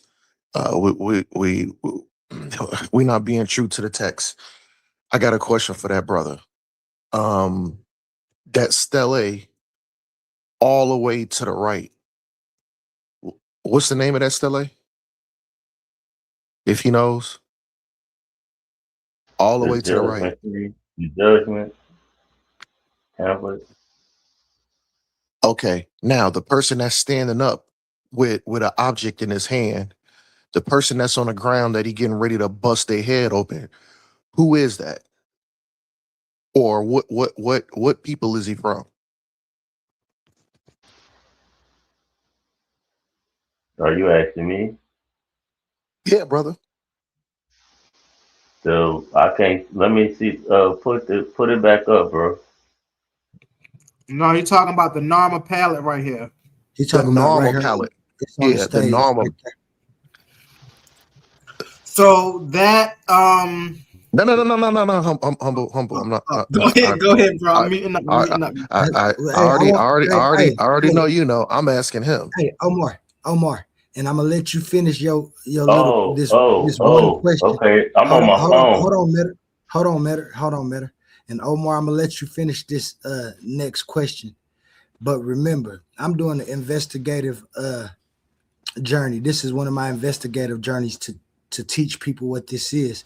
I know that you gonna have some pushback and your questions are like that, but we ain't necessarily trying to see what people know and doing none of that right there for this presentation. Got But I'm you. gonna let you continue with this Okay. little Okay. piece right here on this slide. Thank you. Okay. And I mean, I just wanted him to address one thing because um all I don't know how long he was talking. I've only been chiming in maybe for about like maybe 15 minutes, but once he started talking, I just heard him saying like all these nice and wonderful things, and then something caught my eye, which was this the Narma's palette, and I'm seeing what looks like a comedic person standing over another guy, basically submitting, but not only that, getting ready to crack him upside his head, bust him open to the white meat, more than likely unalive the guy. Where is that guy from? The one that's on his knees. If Okay, if okay. if if if I, if I if got if you. So to if he answer, doesn't know, if he doesn't know, that's fine. Somebody else can that's just let me know where is he from. But that's it. Because then I'm I gonna got land my plane. I just want to know who who is he, or what people does he represent, or where is he from? I got you. And to answer a couple of your questions real quick before Humble, because I know Humble got all the answers for you. We've been going for about an hour and 42. We've been going for about an hour and 42 minutes. This is just the second slide of the presentation. So I'm sure some of your other questions will probably get answered without you having to say something. But of course, like I said, this is always investigative too. So when you are doing your investigative questioning, um, thanks for giving it. Like you said, you just want to know who them people are because we ain't trying to push back against nothing. We're just trying to learn. So go ahead, Humble. All And right. thank you, Omar. So yes, this is Narmer. Narmer is from what we would call Upper Egypt, right? From the south. The person that's sitting there on his knees is a captive from what we would call Lower Egypt, right? In the north. I knew that. So he I know. I knew that. So this is my point. So this is my But I point. know This is I'm my talking point. about. I know it from the headdress. They But but here's my only thing though. Now, even though one is from the upper region of mhm, Egypt, one is for the lower region, mhm. they're from the same bloodline of people. They damn near brothers. Yeah. You know what I mean? To just make the long story short. So they just wasn't walking around giving out hugs. I mean, they was beating each other Right. to death. They was Now, beating each and other to death. So right I now, mean, for We're I gonna get more. something in the We're gonna context of and like I said, we're gonna get more into that. Humble, I'm gonna let you finish that up, and then we gotta stop we gotta because address that too. most definitely. y'all jumping on So my slide. My slide got other got you, brother Okay, Quantum. Y'all okay, know I ain't gonna okay. be long. So I want to get deeper into that, right? And when we're dealing with the conflict between Upper Kemet and Lower Kemet and Nubia and these things, what we're dealing with here are people who just don't agree on certain things, right? Lower Kemet didn't want to be merged with Upper Kemet. You see what I'm saying? We got our own thing going on. We don't want one ruler. We like what we have. Nama wasn't having it. Nama like, nah, man, hey, listen, for us to be a united front, for us to be strong, we got to do this. And what happens when one person agree and the other person don't agree? Hey, yo, we taking it by force. You see what I'm saying? But this is how brothers and sisters fight all the time Okay, nowadays. You okay, see, okay. this No, ain't, no, no. I just have to put I that in got you. perspective. I land my I plane got with you. No. And I agree with that. My thing is, I just don't want to hear a whole diatribe about it. Oh, we loved one another. And we just walked That's around fair. giving out free.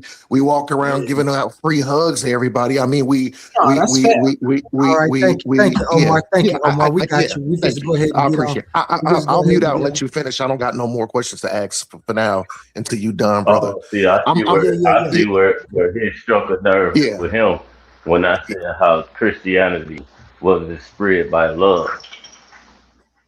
Eh, You so That this struck brother a know where nerve I'm with going, but I don't want to interrupt no more. I'm gonna listen because I got my pizza downstairs cooking in the oven. So Yeah, I'm a drop off. I'm gonna drop off and listen, him. but then I'll probably come back on a little bit later. we got you, That's Omar. We where got he Uh, you. at. Got you. Yeah, so that's why I say we want to do some investigative uh looking into it, but I don't want it to be like it's any pushback.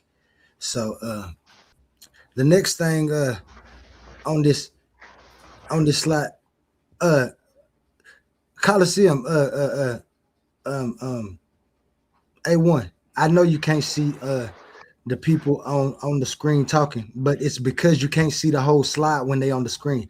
So stop interrupting my show and putting people on the screen. They know who talking. If they don't, when we get into the show, people gonna be getting the show, but we're showing the slide. That's why you can't see the people. Asking that question coming to permission of my show. Oh more. I mean A1. We got to get to a commercial because now I can't get back to the regular screen so y'all can see the whole slide. And this is what we do got coming up. Coliseum of Arguments presents Titans Debate League, Clash of the Titans 1.1.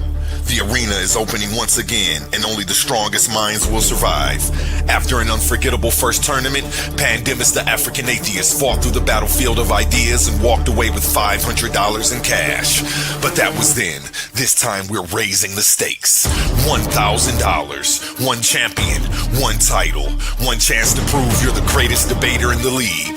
This isn't social media arguing. This isn't trolling in the comments. This is intellectual warfare, where evidence is your weapon, logic is your shield, and every round is a fight for survival.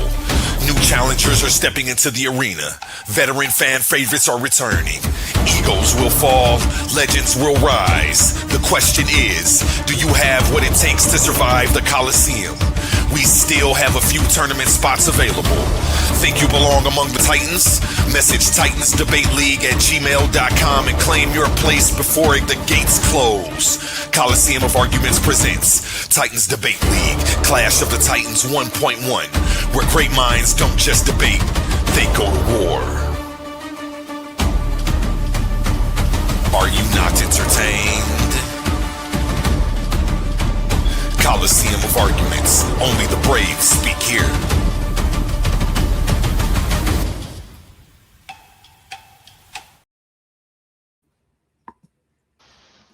Yeah, so before we continue, I'm gonna let y'all see everybody we do got on the stage right now because some people might want to know. So this is all of us, me, Humble, and Metter up here right now. And when we talk speaking, I try to put us up there. But I want to make sure that everybody get to see the information on these slides because this is where the information is. And so before we left, we had just finished discussing the Nile. Omar came in asking kind of about the stele and who those people were. And we're going to get over there to that. I didn't want to jump too quick because as you see, the slide goes in a order. We talked about the Nile and the importance of the Nile and the recurring pattern of the renewal of the land throughout the Nile. Now, earlier, Tahuti was talking about symbolism and figurative speaking. If you can touch kind of before we move to the next part of the slide, is that kind of one of the symbolisms that because we know that they didn't separate like philosophy or religion in government and everyday life. Did they use this also as a way to push order and continuity and regeneration of the population as well as existence? Because that's kind of Um, what I got when yeah, I was doing my research. right. And yeah, so the symbolism of things, right? We can see that a lot of these cultures that we'll be dealing with, that go up and down the Nile, you'll find a lot of the same symbolism in all of the cultures. Some of them might be used a little different, right? But for the most part, the Nile Valley system operated as a system. It didn't operate like one misconception people have is that the tradition that Kemet was practicing in Kemet was some isolated tradition. No, that tradition, right, was an already established tradition way before Kemet or even anybody in the Nile Valley um was even settled. That was just a tradition that was passed down. Now a lot of people like to, oh well, where to get it from? Did they steal it? Or no. This was just inherited. These people that built Kemet, these people that built Heliopolis, all of the cities down the Nile, these people already had a a worldview, so to speak. We could just sum it up in that manner, a worldview. You see what I'm saying? And within that worldview came similar motifs, similar symbolisms, things of that nature.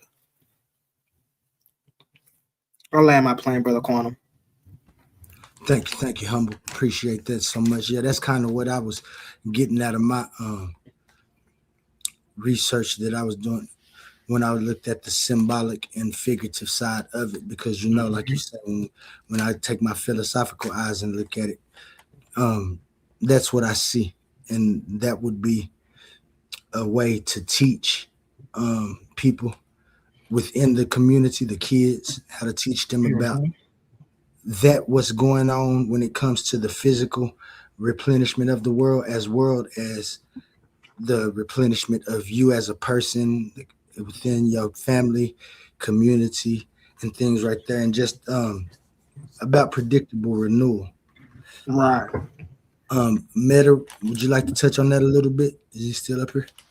Yeah, cause well, well, not to go backwards, but when you speaking on Muat, our ancestors was really following that tradition, you know, and once the killing and all of that got to start, because for example, if we take a Dogon tribe, they have no jails, no violence amongst each other, no nothing, and they one of the oldest, oldest that's walking on this earth, you know. So I'm like here and there when we get to uh, looking at peppers and things like that, stellates and stuff, because you gotta ask yourself because our ancestors didn't uh we didn't call ourselves kings and pharaohs and stuff. That's Greek. We didn't do a lot of these things. You know what I'm saying? So it's a lot. It's a lot to take in and just research because you know now we have violence amongst each other. You know, so what dynasty? Which one is that? Or when did the invaders come in and put their little monkey wrench into the process of our people? Because to be honest, I'm just I'm just sitting back, listening, and taking it all in, doing a good job. Got you. Let me see. Somebody just came in. Oh, Tahuti back on the stage. Hotep family. I just want to address the Narmer palette because I think somebody asked the question. Well, I know somebody did, but you know, Mansa Hercules has brought this up plenty of times on this very channel. He cites Obadale Cambone.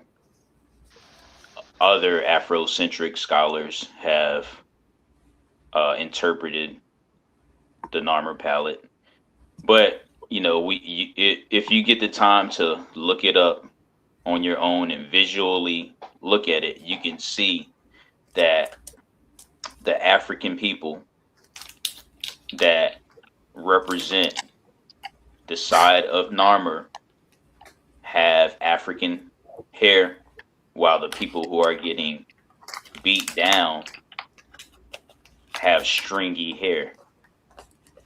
Those would represent the Amu barbarians that originate from the Caucasus Mountain regions and make their way into Kemet via the Levant corridor.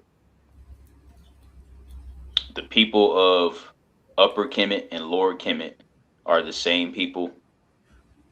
We have to understand that Africa during a certain period of time didn't have contact with foreigners until the later dynasties. Obviously, they had their invasions, but even from a massive standpoint and a diplomatic standpoint, other races didn't exist until the later dynasties, the New Kingdom. That's why you have your first diplomacy from Kemet coming from the 26th dynasty. And that's what I was talking about earlier. I've said that also on this very channel. And I just want to end with that. Bet. Thank you. Thank you. Did you want to touch on the Nile real quick in the replenishment of the Nile and the symbolism that was used to teach also within the community? No, not really. I just want you can go ahead and go with your presentation, but I just want to point out that you can see how it looks like a flower or a lotus flower to be more precise and specific. But, I just want to say that you can go ahead with your presentation. I just wanted to touch on the Narmer palette and the conditions of Kemet leading up to the 26th dynasty. I got you. I got you. And within my presentation, like I said, it touched on all that. So we'll probably get back to that. So you'll be able to come up and say a little more if I got some more questions about it. But the next part of the slide we see is the sun. That's the second feature. Celestial cycles and certainty of return. That's fascinating to me philosophically. The sun appears, it moves across the sky, it disappears, darkness comes, then the sun returns. From our perspective, we explain that through Earth's rotation. But I'm interested yet in imposing our explanation onto theirs. And I don't want to do that. What I want to know is, what did they think they were observing? So when dealing with the sun, they had a 365 year calendar. They also had a lunar calendar. So that right there let us know that they were very aware that they were tracking solar bodies. The symbolism of the sun, they understood that the sun brings life. We were just talking about this earlier. This goes back into the beginning of what you were talking about when we kicked off with the natural. The Kemetic people venerated anything that bring forth life, right? Or played an important role in bringing forth life. The sun was one of the major roles. Let me calm up, family. The sun was one of the major roles that they identified was a force that brought forth life, all kind of life, right? Plants, animals, things of that nature. So They venerated the sun because of the power or the force that it was. But they also acknowledged that the sun was a celestial object in the sky that to make it rotations, things of that nature. It's important because I do want to note when you look into the text, you'll see a lot of motifs about the solar boat and the sun walking or riding across the water. Those are just motifs to help people understand the relationship between the sun and the earth and the inhabitants of the earth. And this is all important to grasp when dealing with the philosophy, so to speak, once again, of the Kemetic people and how they view the Netaru and how they viewed existence. I land my plane with that, brother Quantum. I appreciate you, my guy.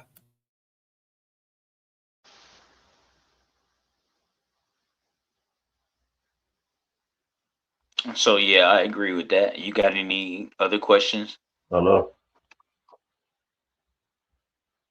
Yeah, Tahuti, was that Tahuti talking? Yeah. Yeah. Yeah. That was observing when the Egyptians observed the daily solar cycle. Did they understand it like we do when it comes to hours and things like that?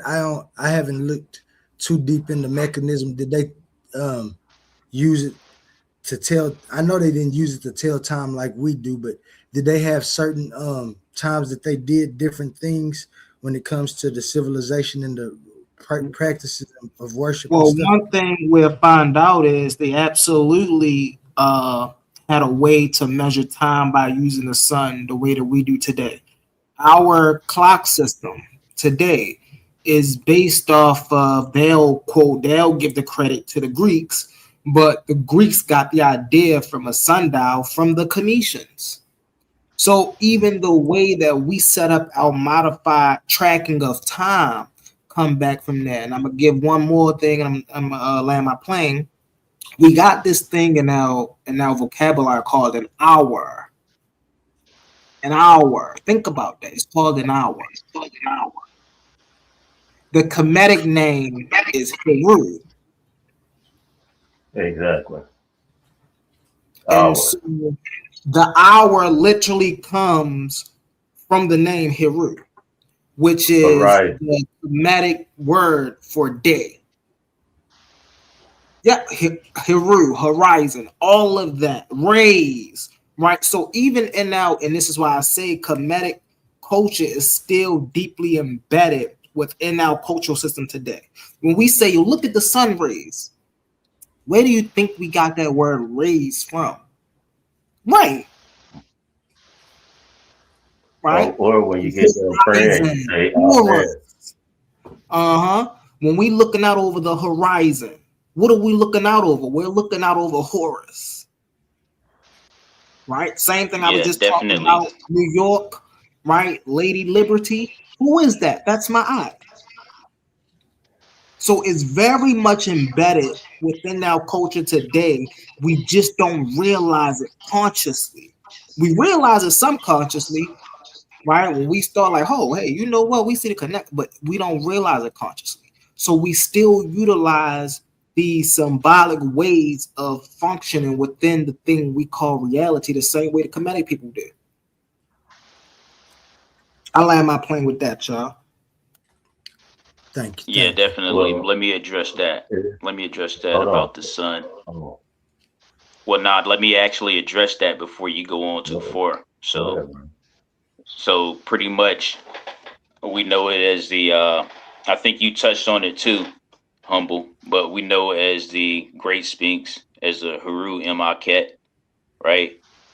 Um, Based on what we know, it marks the emergence of the celestial age of Leo, and it also marks a phenomenon uh, around the sun that, or I'm sorry, at dawn on the day of the spring vernal equinox, to where you have a phenomenon right? Mm-hmm. And because of that, you have to understand it's widely understood that the committee you understood um, time and the relationship with the sun and all that way better than we do today. Mm-hmm. That's a fact. Yeah. I But got you. I but got you. but the Gregorian calendar, you know, when we speak on religion, I always say if you want to see the Son of God walk on water, 12 o'clock, go to the river, and the Son of God gonna walk across water every time, every day. So with the with time, as far as our ancestors, you know, we they misled us on purpose, so have our we don't be in tune with nature and the universe the way we supposed to, because they added on more days to the month. Because it's supposed to be 28 days. I'm September. I'm Virgo. I'm in the ninth month. I'm really supposed to be in the seventh month. And the way they have it now, we are so misled that when we do look at the sun, we don't even know how to track our own time. That's why we lost. Straight up.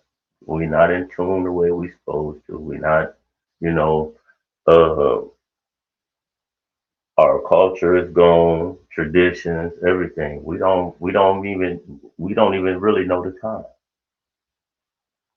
because we so in the past that if you really think about it, look up the Gregorian calendar. Look up how many times the sun go around the earth go around the sun. Look up how many months. This is the Cometian count. It's 28 days. There is no leap year or none of that. I land my plane. That's a Thank you. fact. You Thank gotta look at you. how, Augustus added himself into the calendar, right? With August, right? Julius Caesar Yeah, with July. And so you yeah. you, you get with them Greco Romans, boy. You did, man. Listen, there's a whole lot of flim flam dealing with that stuff. I land my plane. Because then, Let me say because something real quick. if we hold on, because if when we really think about it, you know what I'm saying? The new year is in the spring. This is when everything gets grown. That is what you call a SAR. Everything is reborn. You know, the new year is not in the wintertime. Everything is dead. In the springtime, oh, that's when we Easter bunny come lay some eggs and the kids go try to find them. I let them play. Yeah, it's very interesting. I just want to share that Infandiji, Jay Hutimus, who's a very proficient and master teacher of Meta Nature, he says that the new year starts on February the 8th. There's variations, but the point is that the new year starts in this around the springtime versus the dead of winter. So I just want to Mhm. add that, and like I said, um, yeah, they definitely time is definitely different based on a lot of things. Just a simple fact that I think you already touched on this, but we call midnight the new day. So like, why are we starting the new day the next day at the middle of the night? That doesn't even sound logical. Um, yeah, there's a lot of other problems, and I think that at one point in time in Europe, the new year was actually in April. I think I can. It was sometime maybe in the uh, 18th century. It used to be actually in spring in certain European countries. It's so Well, interesting you if said I'm that. not mistaken, isn't Ethiopia 8 years behind us? Yeah, Ethiopia in a I whole would have nother. to look that up, but they actually have the world's oldest calendar, not specifically in Ethiopia, but Omo. The Omo people have the oldest calendar, one of the oldest calendars that would verify a 62, 66 time frame for today. So according to Infundiji Jehutamus, the year is 6266. Yeah, yeah, something I like just that. want to piggyback really fast off Tahuti, um, and just go back really fast into this symbolism of the sun thing and how Kemetic culture is literally embraced within our culture today. 12 noon. Who is noon? Right? So we know that even today we acknowledge the fourth that bring forth new comings. Even today. Every time 12 noon come, hey, you know it's noon. Who is that? What is that? Where did that concept come from? Came from Kemet. I just wanted to throw that out there. I land my plane, y'all. That's why I say time got us in a bind, man. Because we living up under somebody else's time, religion time.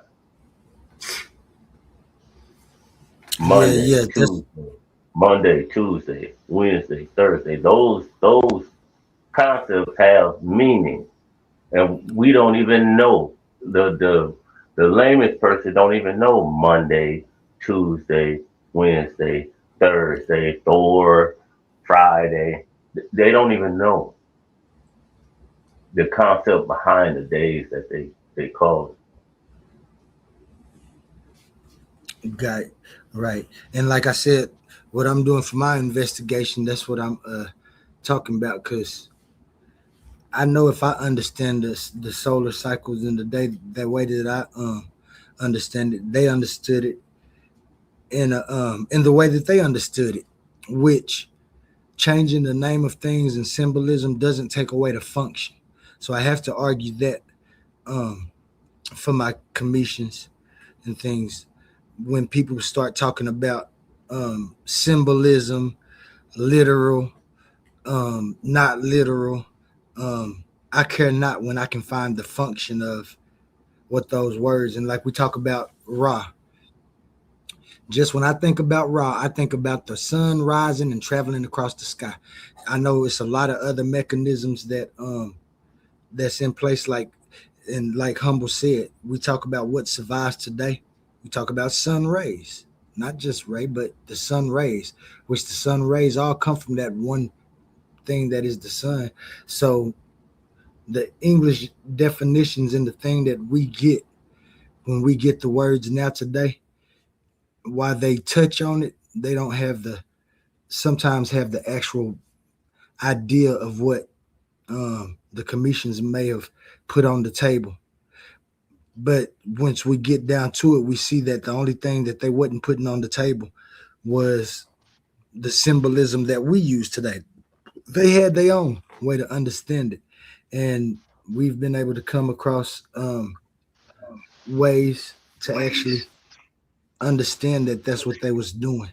So that's my first shout out and flowers to the comedic view. And we're gonna move on over to the Hold desert. on, can I Oh, ask go one ahead, Moody, question? my bad. I mean, go ahead, Meta. Okay, okay. When is the sun at its most highest? At 12 o'clock, right? What they call What time? noon. Yes, but when did Jesus start teaching? At 12. All the motion of the sun has everything to do with basically all the tradition, all of them. Period. You have to map out when, because Easter don't fall on the same day every year. It have to be measured. It have to be measured by a technique.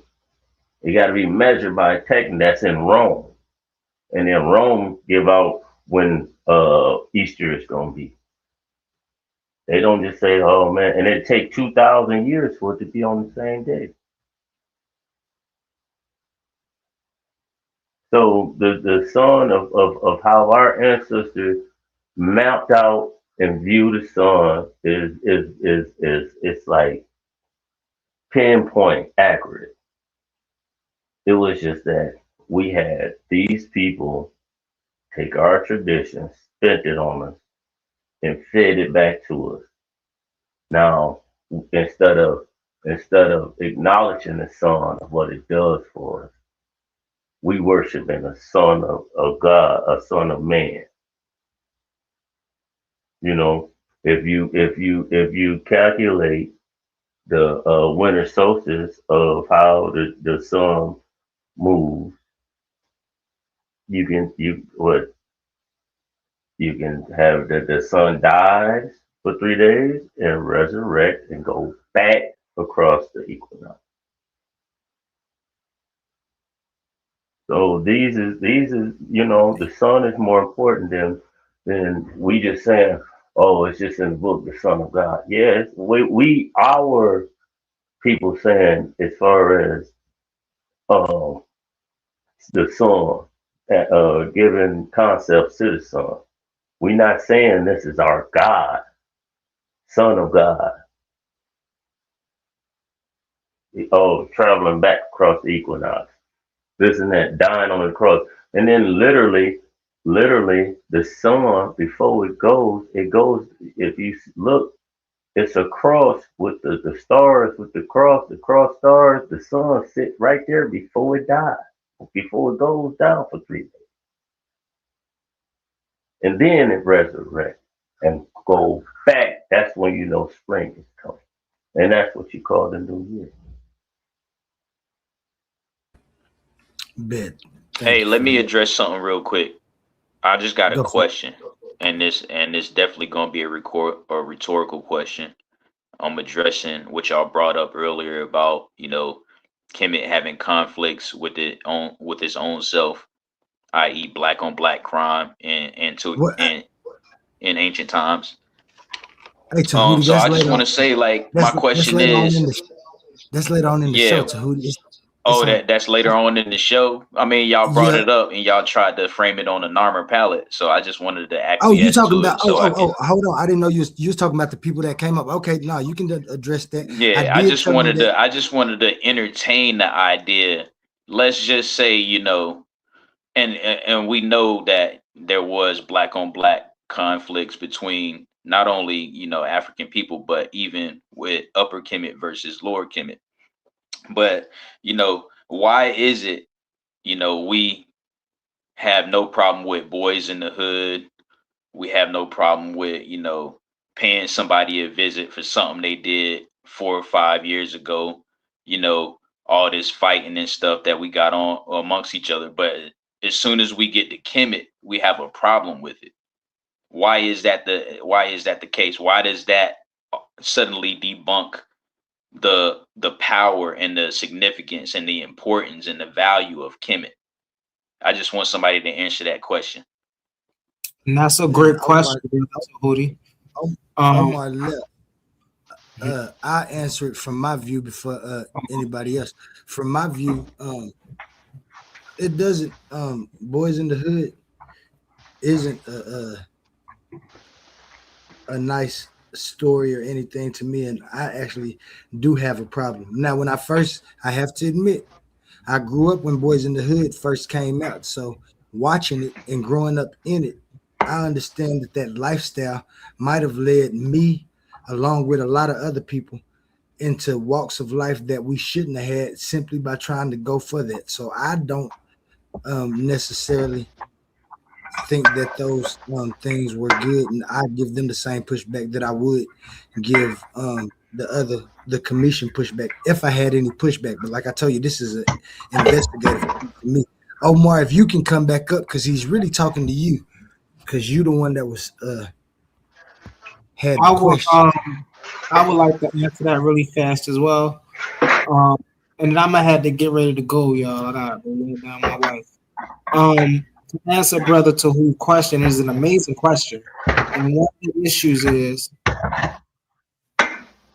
this Eurocentric lens don't want to see anything melanated in power, and so they know that they can't whitewash all of Kemet. So then what happened? The Egyptologists start to push certain narratives and agendas, right? Because they can't erase like, we see this when we deal with Dr. Clark and Dr. Ben and them. You know what I'm saying? They were literally debating um European Egyptologists on what the race of the Kemetic people were. And they really was sitting up here trying to tell us that they were Europeans. Now, once that failed, now it's like, okay, they're not Europeans. Well, at least they're not as great as everybody want them to be. You see what I'm saying? They had wars and strife amongst their own as well. That had to be the narrative to try to knock us off of our totem pole because they don't want to see anything with color being a great nation. And we see this time and time and time again. And I land my plane with that, y'all. Humble Mr. Gal. Hey, I'll catch y'all tomorrow. Most definitely catch me over on the Cave of Knowledge at 8 o'clock. I'm out. Hey, brother Quantum, amazing show, Brody. Thank you, What's up, Humble man? Mystic, and thank you for joining. Shout out Humble Mystic, man, Humble Titan in the building. We appreciate you coming up, and we're gonna continue to push forward to get it going.